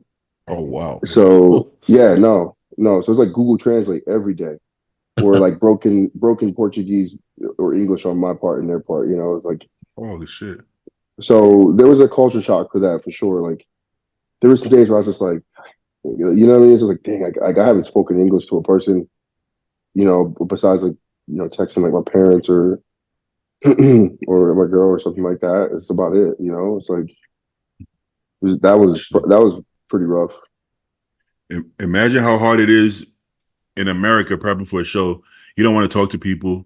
You know, you have a hard time speaking to people and shit like that. So imagine at a country where nobody speaks English and trying to communicate when you're tired as fuck. You already don't want to talk to begin with, but now you're doing fucking sign language and shit, and you're doing body. You trying to that's going to be stressful to a point. You know. Yeah, it was stressful sometimes, but overall, like I said, it's like it's a solid place, you know. I just need to definitely brush up on my Portuguese a lot more to make it easier to get around. Exactly. Hey, was Ken? I just realized, was Ken supposed to be on today? I sent him a link. I don't remember if he said he was going to be on. I didn't It's too know that late. him or Zayd aren't going to be on. Oh, the Zay told me he wasn't going to be on, Okay. but I don't think Ken did. But Oh, Ken's moving right now. Oh, that's right. Yeah, he mentioned he was moving yesterday. So I didn't. he's probably all his shit's probably in boxes right now. I didn't even see that message. I All right. hate moving, dude. Oh my God. I'm gonna have to do that at the end of the year. Yeah. Yo, this is random, but I was gonna pull up the questions. But you guys follow Ryan Garcia, the boxer? Not heavily, but I know who he is. Wait, is he the Mexican guy? Yeah. Like he kind of he's the one- skinny. he's I think I've heard of him. Yeah. He's the He one was that just don't saying shut some the stuff fuck up about now. like, yeah, he was saying some crazy stuff, wasn't he? Like Yeah, it's about crazy. like Hollywood Every or like the industry or something. Yeah, about pedophiles and shit. Yeah, he was saying some stuff. Yeah. bro, every time he comes up on my profile, it's something crazy. I don't think he's well, bro. I think He seems like he lost it on. Like from 1 minute to the next, he's a different person. Yeah. Like he's very vocal about everything right now. Javante must have knocked it out of him, bro. Sorry. Yeah, you Well, get hit in the head enough times. I mean, you probably think different. one point he lost it like then he lose it like around COVID, and then he went to like church and then got his mind back, and he was super soft spoken and well spoken and chill. And then recently he lost it again. Some people think he's acting, bro. There's no way he's acting, bro. He's not that good of an actor. I think he really lost his shit. I think he's battling with mental health, and then he'll be okay for a little bit and not okay for a little bit. Listen, I don't know who's in his corner. I don't think you should be boxing if you're mentally ill at the moment. It's not good. It's not good at all. You know, so I think that they should help him out. But you're a young, rich man. People can't really tell you shit. Who's gonna stop you? I could do what the fuck I want. I'm rich. You know, that's unfortunate. And he can fight. Who's gonna throw hands with them?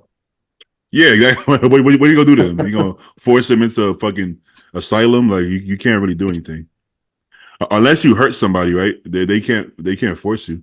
You know. All right. Ready to get into questions? Do it. Yep. Do it. I can hit a few questions, guys, but I have to hop off and I gotta go meet my dad. All right, but yeah, just let me know when you gotta jump. Mm-hmm. No problem. Been watching since episode 2. How's life? Biggest life goal right now? Okay. Been watching since episode 2. How's life going? Biggest life goals. That's too deep. I don't want to go that deep right now. You want to do something else? Maybe we can do that. You guys ever seen Shout out to that dude who's been watching since episode 2, though. Can't Yeah, believe Yeah. you're still here. I didn't even watch episode 2. I think that was before my time. Yeah. Oh shit. You guys, have you ever been in a fight, snap at somebody? Have you ever been in a fight or snap at somebody in prep? I mean, snap at somebody, of course. Yeah. But somebody, been a little bit on edge. I've been in a fight on prep before, like 2 weeks out. It was a crackhead though, because this was back in New York. So I'm on the subway, and then this crackhead is staring at me the whole time. Mind you, 2 weeks out, you're a little fucked up in the head. So usually I probably wouldn't have even looked his way, but I looked at him. He kept staring at me, and I was like, "Stop fucking looking at me." And the crackhead obviously got offended. As he's walking off the train, I feel somebody hit me on the back of the head. So I turn around, the crackhead hit me in the back of the head, obviously. And he has the hands up. And I'm like, holy fuck, this crackhead wants to fight me. So being 2 weeks out, I hop off the train and engage into fighting the crackhead, And then I actually rolled my ankle. So I went to slam him. I slammed him. I rolled my ankle. Get back up. My ankle is wrong. He's on the floor now. So he gets up and he pulls what seems to be like some kind of homemade shank. And he has it like this. I can't really see it, but I'm gonna assume you have a shank if you're going like this, and I see something there. So I'll pull out my knife, and as soon as I pull out my knife, he kind of backs away. Then I walk away, and then that was about it. But my ankle was sprained, and I was kind of limping on stage for that show. That was so random stupid shit. The smart thing is a crackhead looks at you, just ignore the crackhead. So general rule of thumb. That's happened to me a few times, and one time it was an old crackhead. He had to be like 60, and the crackhead hit me like same thing. Coming off the train, hit me on the back of the head. I turn around, and it's an old crackhead. Thing. Oh my god, same exact thing. I think when you're maybe like a bodybuilder on a train, like a big guy, maybe crackheads have something against big guys. I don't fucking know. But this guy, I turn around and it's the old man, so I'm like, fuck. And I just left him alone. The train closed and he kept looking at me, and I was like, okay, I got hit in the head by a crackhead. It's okay, So that's the mature thing to do. Hate to see it. Yes, that's New York for you, right? What are you gonna do? Mm-hmm. Imagine a woman though. Imagine if you're a girl and a crackhead that's fucked up. Imagine a crackhead just clocks a fucking girl. What the fuck is she gonna do? That's not in New York. Probably can't do shit without getting in trouble, man. Yeah, in New York, crackheads got special rights out there. They do. They actually they don't get locked up. They'll do 1 day in jail and come back out. They'll knock somebody out with a rock and they'll be on the street the next day. It's actually like that. Sounds like California now. Yeah, it is actually. Yeah, California sounds like New York. Yeah. I guess the good part is you could beat somebody's ass and just walk away and nothing happens to you. But we don't live that kind of lifestyle these days. These days. All right, you guys have y'all enter the Detroit Pro, the best show. In my opinion, Detroit Pro is the best show of the year.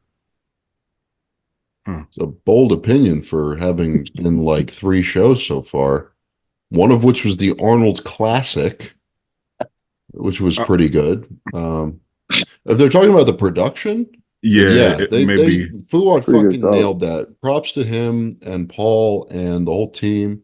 Like they delivered there. There's not a bunch of annoying bullshit. The lighting's good. The backdrop's good. It looks that like 20 backdrop years is ago. dope. Yeah, man. That backdrop is really dope. It's dope because it's nothing. Yeah. How complicated is that? And they've been talking about wanting to do that for how long already? And they finally got a chance to do it. Way to go, guys. Yeah.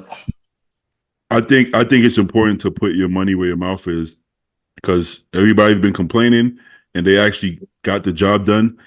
It's unfortunate that it didn't get the amount of support that it probably should have, but I think it will. I think people are going to see this year, and then next year people are going to jump in. I want to, man. Like, fuck. I hope the other promoters throughout the year for the pro shows start doing the same stuff. Like, Yeah. hey, like the Arnold jacked up the prize money. What's the Olympia gonna do? You know, the Arnold had a good backdrop and a free live stream. What's the Olympia gonna do? I hope they start, setting the standard higher for all of these shows, and all the other promoters have to catch up. It's year one, slow start. Agree. But yeah, I fully, if depending on how the schedule works out, right? It's always going to depend on that. But like, I'd love to do it next year. Yeah. To be I should honest, have done it yeah. today. I think most pros are gonna do it next year. I think most. I mean, obviously, it has to fit somewhat in your timeline. But if it's anywhere close, I think you're gonna see a really good lineup next year. Yeah. Carlos, you good on time, or you got to bounce? Let me do one more, guys, and I'll head out. I bet. Damn, I'm trying to find a good one, man. I'm No, trying. you good, I'm you trying good, for you this. good, you good, bro. You good. You guys ever get depressed, lazy, easier? You guys ever get depressed, lazy when you're on off season? To a point, I guess. We're always gonna get the job done, but Yeah. I don't want to say depressed. I get stressed, maybe borderline Yeah. depressed. Most men, we don't like to call it depression, even when it is depression. So we kind of we kind of just say, we just a little stressed, Do you guys ever feel depressed and lazy in off season? Only when I'm cruising. Preach. I don't know. Yeah, I don't know. Maybe sometimes. Maybe it doesn't have to be all season or prep. It's just like whatever goes on in my life right now. I'm like, I think that dictates the factor for me. Like if I'm feeling like down. I get bored. It gets mundane off season. Yeah. Because you got, especially like maybe the rebound phase is different because you're seeing all this progression every day. Beginning of but peak off season when you're like at your heaviest weight, you're not gonna get much heavier. You feel kind of shitty. You're kind of full. I guess like right now, like I'm off everything, so it's kind of like, I'm like, what the fuck am I doing? That's probably the worst time when you're off everything. Yeah, I'm like, what the fuck am I doing? I'm kind of here. I'm just Yeah. existing at this point. Not really nothing's really going on. I'm in the gym. I'm like, get the job done. Yeah. Still try to train hard. So I don't know. I don't know if it's depressed, but it's definitely not as fun as when you gassed up, you fucking breaking records and shit, and you want to tear everything apart. And you got like this immediate goal in front of you to work towards. Exactly. You're thinking about the other guys doing the show. You're like, guys, you gotta beat those guys. Yeah. There's no motivating factor. You're just there to try to maintain. Yeah. I guess to me, it's like the routine is different. So it's like in prep, like everything's like routinized to the T, and then in off season, you're like a little lax here, maybe, here and there. You might not do cardio. You may do cardio. So it's a little different. He said routinized. That's a new one. Scrutinize. I thought you said routinized, like routine. Routinize? Yeah. Oh, that is a word. Oh, that is a word? Damn. Yeah, that is a word. Yeah. Let me see you, Carl. I see you, bro. Let's learn that on Google Translate. That's that master's degree at work. That's damn fucking student loans at working in, you know what I mean? I thought he made that shit up from scratch, but that's a good one. Routinized. Carlos got to go win some pro shows to wipe out those student loans. Let's go, baby. You know it, bro. Now, unpopular opinion, I like cruise, but not the whole thing. I like the first, 6 weeks when the drugs are still in your system, but you're not shooting fucking 3 times a week. So that's the fun part. Fantastic right now. Yeah, that's the fun part. But also, I don't know about y'all, but for me, usually on cruise, my food goes down by 1 meal. It goes from like 6 meals to 5 meals. So it's less meals, which is more convenient. And then no pins. My water weight is down. I'm not full. I'm regular in the bathroom. It feels good until it doesn't. When my elbows start to hurt and my knees start to hurt because I'm breaking apart. I'm falling apart for lack of the drugs. Yeah, that's fucking sucks. Okay. Let's see. All right, fellas. I thank you. I really appreciate you guys. Of course. Having me on, and Bay, let me know whenever you want me on again, man. It's been always a fun time. Of course, I'm Carlos. gonna head on now, guys. Thanks, for bro. coming on, Seeing you, man. bro. Be well. Appreciate seeing you.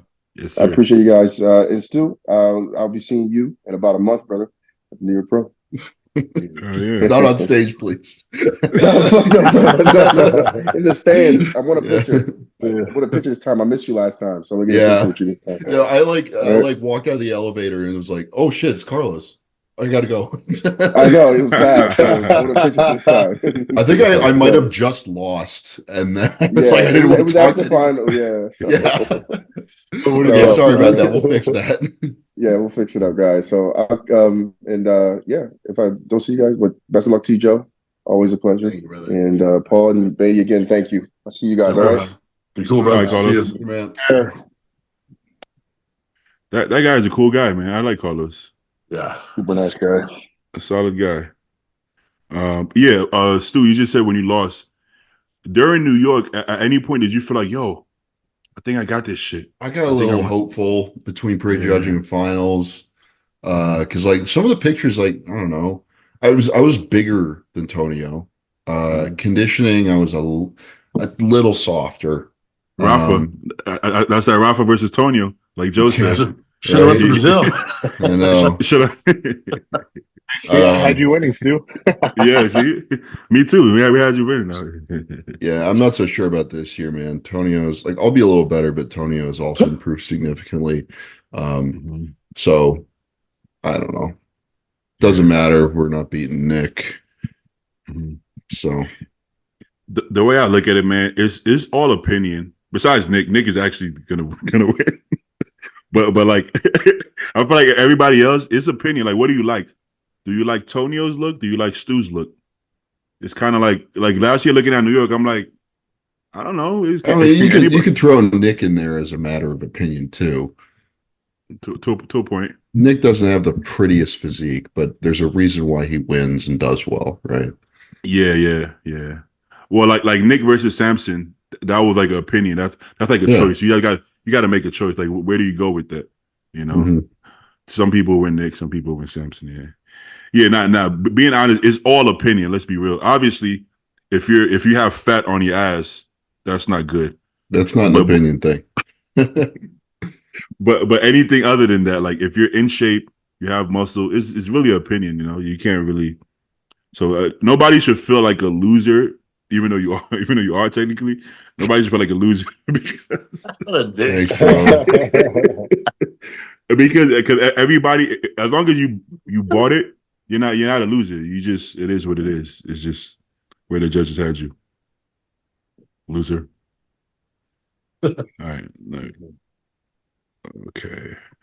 Who is the least attractive celebrity you can think of? The most least attractive. Most least what? Who's the ugliest celebrity? That's a rude question, if I'm being honest. But I'm not a fan of. Well, I guess I am a fan, but I'm not. I don't think Cardi B is very attractive, even though I feel like people think she is. I can't even picture her face, man. Well, it's not. You're not really seeing her face. You're seeing like makeup and wigs. That's true. Yeah. Different color hair. Long ass nails. BBL. But I don't know who's. Oh, you guys seen that picture of Megan Fox lately? What the fuck happened to her? No, I have not. She doesn't Pull look it like up, Beatty. Well, she Megan Fox. You know, she's been doing a lot of surgeries, right? I think you guys probably heard about that. Oh dear. And honestly, if I would have saw her walking down the street, I wouldn't have known who the fuck it was. I just seen a movie with her. Expendables 4. She was in Expendables 4. She looked hot as fuck in that movie. Yeah, but they filmed that like 4 years ago by this point. 22 or something. Yeah. Oh yeah, she looks nice here. I mean, she used to look really good. But let's see. Megan Fox. What did I say? Megan Fox new? Now. Megan Fox now. Let's see what that. Okay. Oh yeah, you guys can't see, right? Let me see. Pull up something. Just rule of thumb, guys. Guys, ladies particularly, don't fuck with your face, man. Just don't stick stuff in your face. Mm. See, this I like this. I like all of this right here. I like all of this. But let me see if I can find. She had like a hat on. If I can't, I might have to go Instagram maybe. I mean, this was actually might have been an improvement. But then she kept going. That's what everybody does. They keep going and they don't stop, and it gets bad. Yeah. I don't see the picture. No. I'm gonna find it and superimpose it on the when I edit it, because I don't see anything. Well, she looks good in all of these pictures. This is what I remember her looking like. Okay. Well, It's just crazy how like Hollywood takes these people and chews them up and spits them out at the end. Just destroyed self-esteems, completely twisted personalities. None of them make it out alive, even if they're still breathing. Yeah, I agree. They sold their soul. You guys watch that documentary? I haven't watched it. What is it called? About that Nickelodeon shit? What's it called? You know what I'm talking about, right? I know what you're talking about. The one with Drake, that's the name, Drake Bell, right? And he was talking about how they treated him at Nickelodeon and all the. You don't think about these things as a kid, but like, you got a bunch of weirdos with a bunch of kids with no parents, and it's just weird. It's weird. Yeah, and the parents are weird because like they're kind of pimping off their kids for fame and money, Hollywood is no place for a kid. It has to be your choice. You're an adult, you go to school, you study, theater, and you go up, be like, okay, let me do some, let me go on auditions. Why would you make your kid do that? Just put your kid in school, let your kid grow up, and your kid can choose what they want to do. You don't have to be like, hey kid, you're gonna go to these auditions. Motherfucker, no, kids don't want to go to no fucking auditions, So you're living vicariously through your kids, really. Yeah. I mean, that's kind of true of sports too sometimes, we all seen like crazy football dads or sports dads or whatever. Like that's a little weird to watch. Like we get it. You didn't make it, dude. You would have gone pro, and your son is going to, I'm sure. But if I don't turn part of the USA's, my son is gonna do it for me. I'm gonna make sure he wins the USA's. Do it for the family. That's so tough, man. Because like, I don't know if I would want my children to go into bodybuilding. Other sports, I don't know. Sure, I mean, I think bodybuilding is good for me, but I also know that it's not for everybody. It can tear people apart mentally and physically, and I mean, just not quite as bad as Hollywood, but it definitely chews some people up and spits them out. Yeah, if you're not smart. I don't want my kids to do anything. Like I want them to do what makes them happy. Simple as that. Now, am I gonna try to steer them in a direction that I think is conducive? Yeah, I would. I would probably put them in sports just to get some kind of discipline, but not like, hey, you have to fucking play, this sport. You don't have to do anything. Just okay, let's see how it goes. Any children of mine, they're going to be playing sports or they'll end up in prison. Like if I have children with my current girlfriend, she's a crazy athlete too, right? Like hyperactive kids, they need to be like doing shit physically or they will get in trouble. Yeah, facts. Okay, how do I get started as a coach? Do a first show, place like fourth and novice, and then just tell everyone you're a coach. That's what most people do. Fuck. I'm doing a 6-month body transformation. All of a sudden, you're a diet coach. I guess. Do you want to be a good coach, or do you just want to make money? If you just want to make money, kind of what Stu said, just get your followers up a little bit, and tell everybody you're a coach, and then you're gonna make a bunch of money. I guess. I'll tell you what. There's a lot of local. I'm sure you guys know them in LA as well, but there's a lot of local level guys that do very well for themselves money wise. Who coach people who suck. They're shit coaches. Like they don't know what they're doing. They do dangerous things, but their clients are, very green local level competitors and they don't know any better. And they'll spend $300-400 a month on crap. So if you want to be unethical, you can do that. But I wouldn't recommend that. sometimes it's hard to get people to understand that. And I'm at a point where I'm like, if you don't get it, this is probably not for you. Like, if you're working with a random local coach who's just a shitty coach, and I'm like, bro, why did you pick this coach? Why don't you pick a reputable coach who's been doing this for a long time? And you're like, no, I think my coach is fine. Just leave that person alone, because if you can't understand that, then you're probably just not gonna go that far. You know, you You should know be what able. cracks me up is like when they're like, I want people to be able to see me in person. Like that's really important or something. Like I've seen Blue in I hear that a person lot. like 3 times in my life. Like I sometimes don't. he comes out to O'Malley's and I'll see him there, but like not much, man. It just doesn't really matter. I mean, I don't think you need to. Listen, No. like, do I want to? Like, I want Compton here this year just because I like Compton. Like, honestly, he's my friend. But like, do I feel like he needs to see me? I don't really think so. He knows how I look, and he can tell by the pictures. Look at Joe. I mean, Joe. I don't think he saw Joe, like peak week or anything like that. First time he ever met me in person was I won the California, and I think it was like 4 weeks later, and he came down to see Paul for his show. Yeah. Boom. Was There that you the go. I Arizona? mean, Was that the Arizona one? Or was the Arizona one? That was for that show, yeah. Yeah. Is Yeah. Compton going to be at the USA's this year? yeah, No, I don't more think than so. likely. Oh, No, it's in no, I don't know. Anaheim. I I don't know. forgot. Duh. Shit, I might try to go to that, man. Depends on I'm my going to be schedule. there. Me and Paul are going to be at USA. if I'm not completely broke by then yeah, he's coming. If I I don't. am, then he's not coming. So if you don't come, Stu, I'm actually turning my spare room into a bed, like a bedroom. Okay. I just bought a bed and shit for it. So if you don't come, I got a room for you. All right.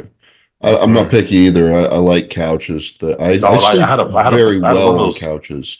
I had one of those pull-out couches, but I don't know. I just like $300 for a bed, you know.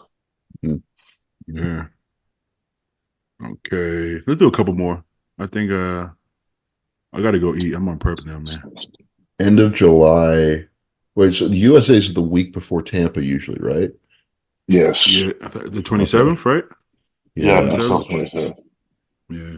I don't know if I'll be doing Tampa or not. So Hopefully you don't have to. yeah, right. I think I know the answer to this question, but I'm gonna ask it anyways. Do you guys think you'll grow more from intensity or form? Intensity. Intensity all day. Yep. All day. Well, my only thing is, why does it have to be one or the other? Yeah. You can create intensity through your form. It doesn't have to be stupid sloppy. You can be intense and have perfect form as well. You know, I've tried super perfect form, and it doesn't do anything for me personally. You know, Yeah, at least I don't. Intensity doesn't mean throw it around and yell at the top of your lungs. It doesn't make it sound intense. Exactly. I think that's what people need to understand, and it's gonna look different for everybody. Everybody can't shoulder press 5 plates like Joe, but just because you're doing 3 plates doesn't mean you're not training intense. You're just not as strong as Joe. That's okay. It's not a powerlifting contest neither. So if you just genetically are not strong, that's fine. You still, you know, if you're doing 8 to 10, so if Joe is doing 8 to 10 reps with that, you just do 8 to 10 reps. What's failure for you? It's just gonna look different, and that's okay. You know, you got to be okay with that. If you can choose one partner from the podcast to go to war, who would you choose? I got to go, Paul. I feel like me and Paul could fuck some people up. I choose Paul 5 days out of the week. Who's got the best cardio here? I didn't think about that part. Probably Zayd, but I mean, I'm not going to war with Zayd, okay? Zayd's going to be picking daisies and smoking weed. If I'm going to war, I don't need cardio because I'm taking guns. Yeah. We're going to war. We're shooting people. Paul. I feel like I sense that Paul got some guns over there. So I'll bring a samurai sword. I won't confirm, no deny. Yeah, I might have to go. Who else we got? Robin Strand, Jordan Hutchinson. We got these guys are too Maybe nice. Jordan, bro. Is Jordan into guns? He's in Texas, right? He Yeah, might be he into just guns he too. just moved there from North Carolina. Oh, that's right. That's right. I That's don't right. know. We got Wyatt, but Wyatt, he might be nicer. He just looks like he's mean as fuck. But Wyatt, I think Wyatt could throw down. I think so. Yeah, Yeah. I feel like he got guns too. Wyatt you gotta have guns, bro. Where's he from? Arkansas or something? Arkansas. It's barely even civilization, dude. He's got guns. Yeah, he got guns. He got guns for sure. Who else we got? Nick. It's hard to tell with Nick. Nick wouldn't talk about that. Nick. No, I'm not going to war with Nick. Oh, no. He gets pedicures. With all due respect. Hey, there's nothing wrong with pedicures, bro. You keep the toes looking good, bro. Keep the toes looking good. Damn, who else we got in the lineup? Ken is too nice. Ken is the politician. Yeah, he could be a good negotiator, though. He would be, yeah. Yeah. Actually, no. I'm picking Ken. Fuck that. We'll be like a buddy cop duo, you know? Yeah. White guy and a black guy. Like, he'll be the brains. I'll be the brawn, or I don't know. Good cop, bad cop. Yeah. Man, uh-oh. Are you guys not doing the Detroit? They didn't know what it felt like it. So many fucking people have told me, where are you doing the Detroit show? Because I didn't plan on it, dude. They've been asking a lot of people that question. It's like, do you not understand why, like, how much planning and effort goes into like traveling for a show? You can't just hop on the next flight and get on stage. Like, these people, like, these fans have never done this before. They don't know that you have to show up like 3 days ahead of time and bring all your food, and like and you have to like set things up chemically to be ready to get on stage and look a certain way. It's like, dude, shut up. You don't know what you're talking about. That's the biggest part I think they don't understand. If you're 6 weeks out and then there's a show 2 weeks out, the chemicals, right? Yeah. These are things we have to plan ahead. Where's your AIs at? Are you on trend yet on this? Right. So for you to just pivot and then peak perfectly, it's possible, but I mean, it's not ideal. And if you show up on stage at Detroit just to say you're on stage, but then you look like shit, those same people are gonna criticize you, right? So, yeah, and even if you look decent, like, you're still not like what you could have looked like because you didn't set things up properly. All this stuff has to be so many weeks in advance. I'd say like at least 3 or 4. Okay. Could any top coach? Do you think any top coach would win an Olympia with C-Bum, Derek, and Hottie? I don't know about any. I think the higher up you go, those guys are pretty close at this point. But like that top 5 is really close to each other.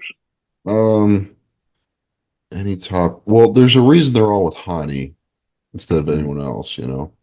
Yeah. That's something. I'll say this. I think people try to discredit Hani because he works with top guys. When you're the best in the world, who the fuck else would you coach if not the top guys? If I'm a shooting coach and I coach Michael Jordan, am I going to coach some kid in high school? Not really, because that's the caliber of where you work. So that's not. I don't think that discredits you at all. You know, because people also don't realize you have to start somewhere. Like Stu said, why are these people working with Hani? You think he just woke up one day and all of a sudden C-Bum wanted to work with him? No, he started at the ground level. He coached local guys for years. Turned like he probably has 200 pro cards, but nobody remembers that because a lot of people weren't even following the sport back then. You know, so he worked away from the ground level, and then that's when top guys finally started to come to him, and it was a slow process.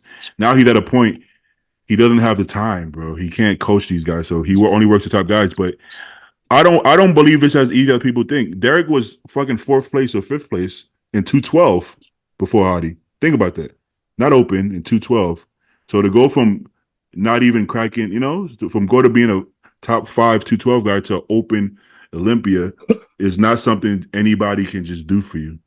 So I think we got to give him more credit than that. You know, these are genetic elite, but you still have to be perfect to beat everybody else is elite too.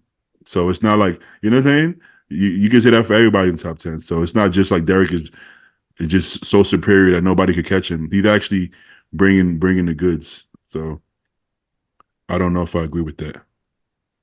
You know.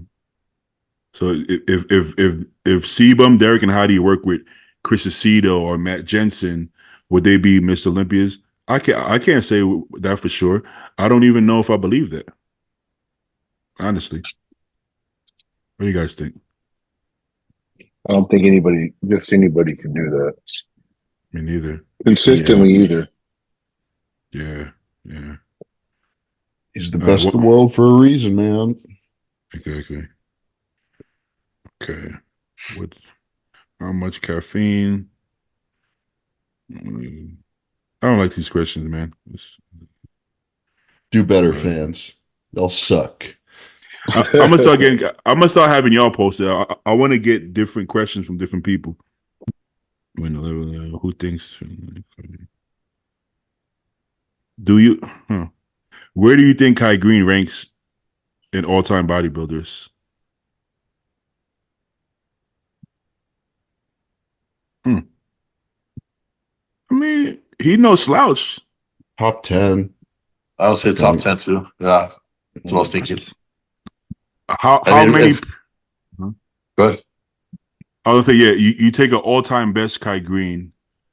There's probably about 8 or 9 guys who can beat that. He was very hard to beat, right? Mm-hmm. You know, you got crazy thickness and detail and stuff. And you have that argument. You had that argument too. Like if there wasn't a Phil Heath, would Kai Green be the one that was winning all those Olympias? You know? Yeah, I mean he would. Obviously, Phil beats Kai. Best J beats Kai. Best Ronnie beats Kai. Best Dorian beats Kai. Would you say Best Dorian beats Kai? Ooh, I don't know, man. I don't think so. I really don't think so. Yeah. Like turn him around and his back lat spread's freaking crazy, you know, like and like the legs, back the detail in his legs. Yeah. I'm glad you guys said that because you know a lot of people would just say yes just because the legend of Dorian, which is very legendary. But if you actually just be completely objective, take off the heads, I don't think Dorian does beat him. Yeah, Dorian's legs were like big, but they weren't that separated. They're super conditioned. They're very hard, but they weren't like at all his best body part. If it, like you could argue that he was pretty top heavy compared to a lot of the like guys nowadays. There's no point to go any further back than that because then the size difference is too big. Yeah. So how about like how about Hotties at the Arnold? Does that be the prime Kai? Yeah, okay. I think so. Yeah, just the proportion and like how everything fits together. Because Kai has a couple of weird little things about him that kind of throw your eye off. Like his forearms were a little smaller, his traps were a little small, and the way that he posed was a little bit odd. It was cool, but not necessarily the best for like looking the best in mandatories, right? So, that's one of the reasons we like him too, because he was so quirky and different. So exactly, the best posing routine posers aren't always the best mandatory posers, and then vice versa. Because I could say Hottie and Nick Walker are probably the best mandatory posers, but they're not very good posing routine guys. You know, they just pretty much hit regular poses. Nick has been putting together more routines nowadays. So that's 4 people. What about a prime Dexter? Dexter's best. I mean, we kind of saw it. I mean, he beat Kai a couple of times, and then Kai got so fucking big that he couldn't beat him anymore. So I think we already saw it. So technically, no. That's 4 people, bro. He might be top 5 then. There got to be more people now. Who else? We leaving out anybody? Dennis Wolf. Victor Martinez looked really good at one point. 2007. I don't know if he had that 1 year. Yeah. Well, I don't know I if mean, that's the look I'm talking about, but I think that beats Yeah, Kai. but that's not. I don't think that's enough to put him above high on the list either. Though. I don't That's think true. so. Because at that point he was beating Kai, but Kai was like naturals, but he was like Yeah, smaller Kai, you know. But then once Kai Kai was big as fuck. It's like Kai, 280 on stage, 5'8". yeah. okay, Big Ramy's best. I don't even think Big Ramy's best was when he won though. I like Big Ramy earlier. Yeah. Yeah, so do I. I don't think Big Ramy beats Kai, man. No. Kai had too much separation in detail, like that Ramy can't achieve. You know what's crazy? Big Ramy on a scale is much bigger than Kai. I've seen them both at their. I've seen them both on their prime, bro. Big Ramy was more muscular than them. I'll say pound Like, for pound, Kyle's probably bigger. yeah, and that sounds controversial. A lot of people think, no way, he was 300 on stage. I don't give a fuck about none of that.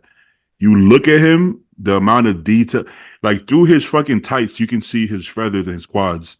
And this is not even show day, you know. So from what I've seen, Kai's best or around that time, I think he's more muscular. Ramy looked like a oversized athlete. He looked like a really big athlete. Kai looked like an alien. It was, you know, so Or a predator, rather. good one. So damn, is Kai top 5? Is that what we saying? 5 That's or impressive. 6, yeah. I wouldn't Now be that able you to say break that. it down like that, yeah. It's I'm not crazy. even He hasn't gonna. been on stage since 2016. That's 8 years when he won that Arnold against Yeah. Cedric. It's crazy. Been a minute. And people are still asking questions about him. He's still He's relevant. actually he's still pretty damn big. Yeah. I saw him at Gold's maybe last year, and I have this weird thing I do about bodybuilding that I grew up seeing, and I'm like, yeah, I'm finally bigger than them, even though they fucking retired in half the size. And I'm walking up to Kai, and he recognizes me because when I lived in Brooklyn, I lived like next to one of his projects apartments, and we went to the same gym. So he see me, hey, what's up? And I'm like, damn, he's still fucking bigger than me. What the fuck, bro? You know? And I'm like, but it is what it is. That's Kai Green. He can't be disappointed. Yeah, And I'll this bet is he him. doesn't do hardly anything too. Like he works out and probably stays on top of his diet because that's just how he is. But like, remember he turned pro naturally, Yeah, most he did. likely, right? And he was huge then. Yeah. See, at the universe, the winner of the open men's gets drug tested. Yeah, And they actually do. Nobody else gets drug tested, only the winner of the open men's. So when he turned pro, everybody's like, I don't know if he's natural. And then you wait 3 years, you're like, okay, yeah, he was definitely natural because the motherfucker just fucking tripled in size. So Michael Lockett did the same thing. He turned pro, everybody was like, I don't know. But if you go back, Michael was like 215. And then Michael became like, he put on like 40 pounds of muscle. These people are just a whole different you can't even wrap your head around it if you're like even genetically gifted. Like there's just levels. Me and Compton was talking about Michael Lockett at the show, and Compton is really impressed by how he looks. He's like, if you see it in person, man, and this is coming from Compton. Either if you see it in person, it's unlike something nothing you ever seen. How thin his skin was, how round he was. It was, and the lack of effort, no pump up, no diet, fucking candy and Twizzlers, and it was like a joke to him. And until this day at Gold's Venice, he looks exactly the same, just smaller, but shredded as fuck. That's a anomaly, Question: have any of you done that interview with Scott Miss? I think is his name. Bro, I was Man. supposed to do it. I was supposed to do it today, and I completely forgot. And I was like, "Yo, man, I got to reschedule." He's Damn, bro. he's in our Discord. He just competed for the first time. He won, didn't he? Yeah, I think he won his class. Wait, Mhm. he got first or second. Yeah, I think you won. I think he won because I think I saw it on Compton's page, right? He works for Compton. Yeah, I think I see it on Compton's page. Yeah. He I got to check it out. Let's see. Let's see if I can pull it up. Yeah, I felt so bad. I was like, holy shit. And then ours was gonna start not too like later, so I was like, fuck. Oh well. I'm actually gonna be on at 3. You want to join me? Because I don't like doing interviews. I'd rather be on with somebody else. You want to? You No, want to? I mean I have stuff to do after. I only plan I always give myself from like 12 to like 3:30 max on this, and then I go do my stuff. I don't really have anything to talk about, if I'm being honest. But it's okay. Let's see, Scott. Yeah, I think I'm doing it next week at 4. So right after this, I'm planning on doing that one. Damn, look at it. That's just not how his face looked when I saw him the other day. He was fucking shredded. All right, let's see. Okay, this is it. Immersion force. Okay, first and not. Oh, the first show, right? You said first and novice, first true novice, first classic physique, second and overall, third and he did a bunch of shit. Okay, that's pretty good. What third in bodybuilding, light heavies, and okay, yeah, that's pretty good. Congrats to Scott. Congrats, Scott. Wait, Scott Anthony Mantello? Or did he win the show? Okay. Well, shout out Scott Miss. That's how you pronounce his name. But you want to end the show there, or one more question? Hey, Paul, you It's saw hard, that dude. that guy Jay Athletic, the dude that I went against the overall at the California, he won his pro show and classic. Oh, you know what? Yeah, I seen that. Bro, I messaged him. I was like, damn, dude, you fucking did it. Like, that was pretty dope to see. Yeah. Oh, But wait. You beat him at Cal. The Cal 22 for the overall. Yeah, but he went to classic in the pro league, and he won yesterday. Fit World, right? yeah. Let me pull his. You know his Instagram? Jay Athletic. J underscore athletic, I think. Yeah. We got to cover more people. We've been Yeah, I focusing think Paul, did he get his pro card in North Americans with you? I think so. Yeah, 22. Oh, yeah, I was gonna say I think that's the same show that he got his. J at what? J-A-Y. J underscore JAY underscore Underscore at. AT. Let's see. Huh? No. Oh, This one, John J. No, probably not. no. Well, he's on somebody's page. Wasn't he on some other page? I could find a link. Muscle contest. He's on TIV's page. Who? Tiv, his coach. Tiv Hulk, I think TIV underscore Hulk. Let me see if he's here. Yeah. Okay. That's him right there in the middle, I think. They don't tag people? Right. Okay. That's my boy Eric Brown. Yeah. He won it last year. He did. I think. Yeah, this year they gave it to the Jay on the right. We should go to more shows out here, man. Me and I've Paul been were just talking about that. Yeah, I've been trying to do the same thing. Hey, hold up. Scroll up. Mm-hmm. The guy on the right there, Nick. I think it's Nick Canopa. He Oh, that's did the his guy. first show, and he won Killed it. overall here. That's the one we were talking about, right? Bodybuilding by Nick. Yeah. Yeah. Oh, that's He's, just. Well, he looks good. Yeah, he's 21. That's very Crazy. impressive. Let me see. Let me pull him up. That's a different trunk color. I've never seen that color. Bodybuilding with Nick. That's his Instagram, right? Yep. Yeah, I think so. There we go. Okay. Bodybuilding with Nick. Oh, I gotta follow him back. I'm on the spot now. I'm pretty sure he watched the podcast. Hi, Nick. He was. Right there at the nation. Yeah, he was at the nation. Come on, man. You know what time it is. Home with champions, baby. I think he said he's doing the USA's. Hey, man, Right this guy can turn pro. Yeah, you can. Feels late, man. He the light heavy. I don't know. No, he can't be. I thought he was kind of short. No. I never he seen him in person. I didn't have it either. Well, And that he picture is kind the size of the ceiling. of. He looks like he's maybe like 5'7", right? I don't know. You can't really say. But I mean, I think if he's a light heavy, I think he can turn pro this year. If he's a heavy, that's going to be more difficult. But I want to say I don't know why I think this, but I think he's a light heavy. So if he is, I think he can get his card. Depends who shows up, obviously, but I think he got the tools.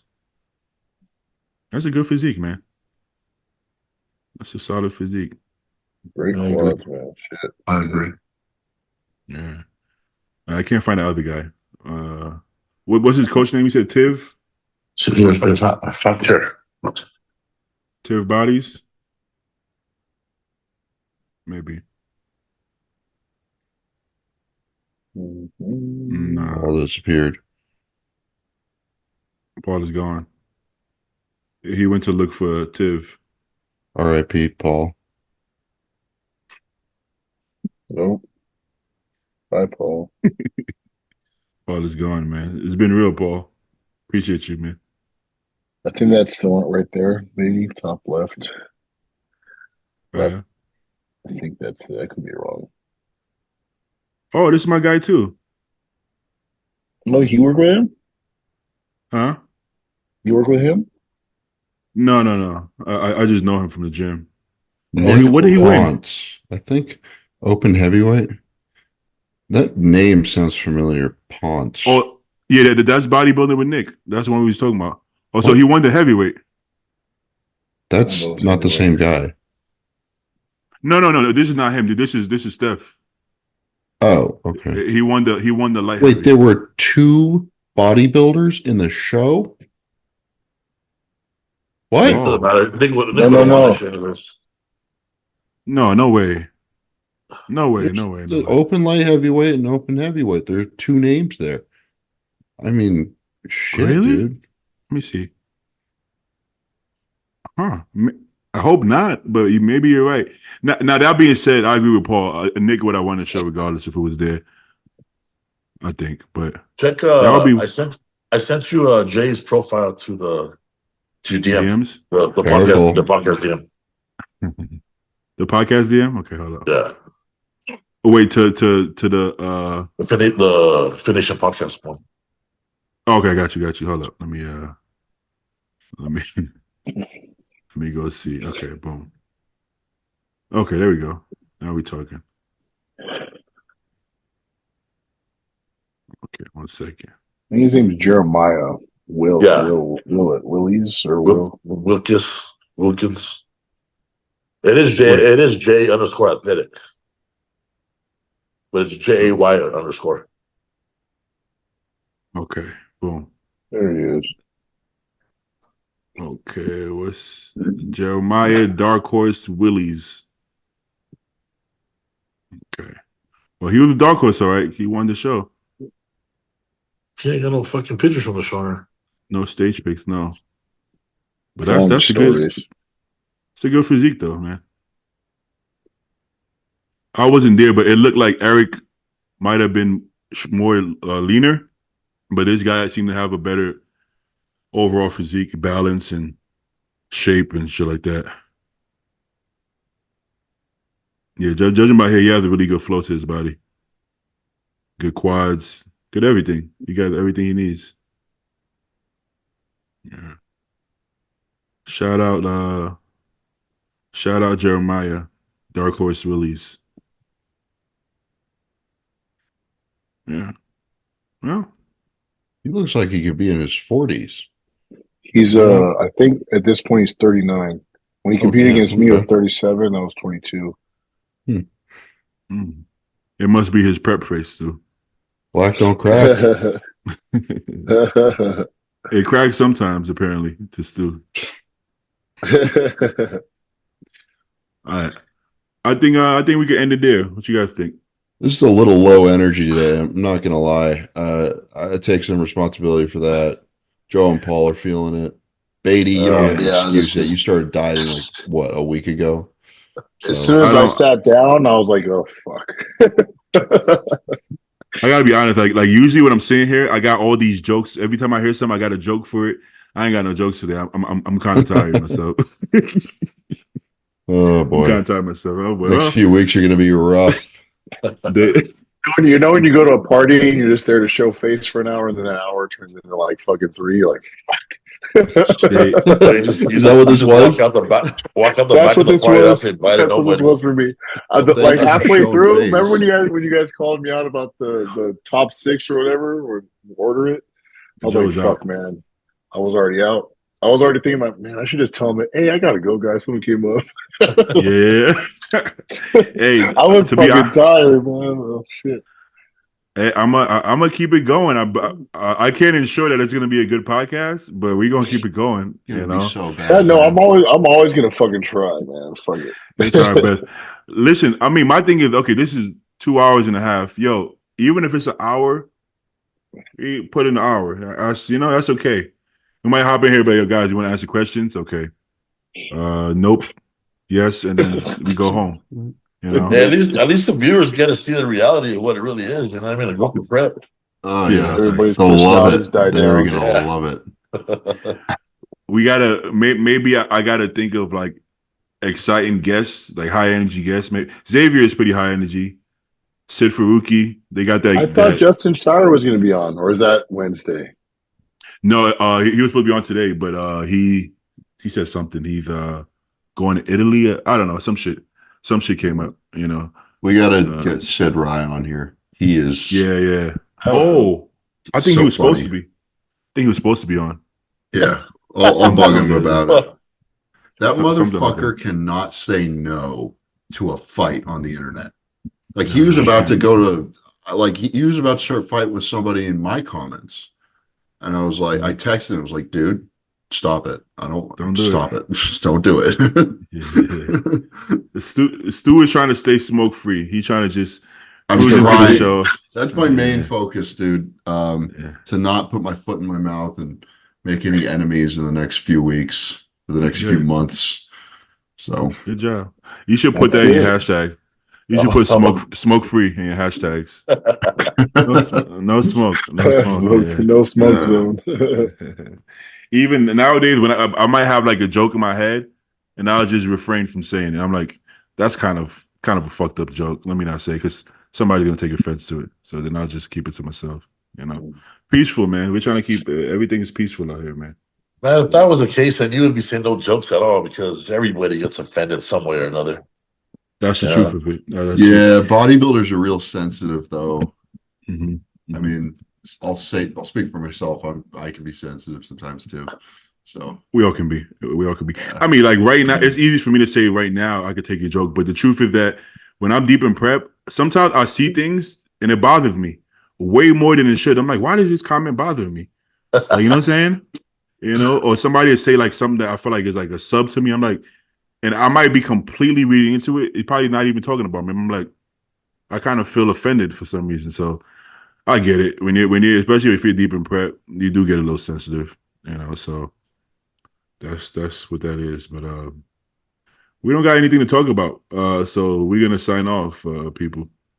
And I guess we'll see you next week or later on this week with oh, we're gonna have something to talk about Wednesday because the guest. We're not gonna say the guest, but I think we're was gonna have actually more to talk gonna. I think I'm gonna cancel my clients that day just to be on that one.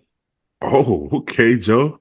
Okay, Joe. I want. All I right. really want. I think I want to be on. I really want to be on that one. Yeah.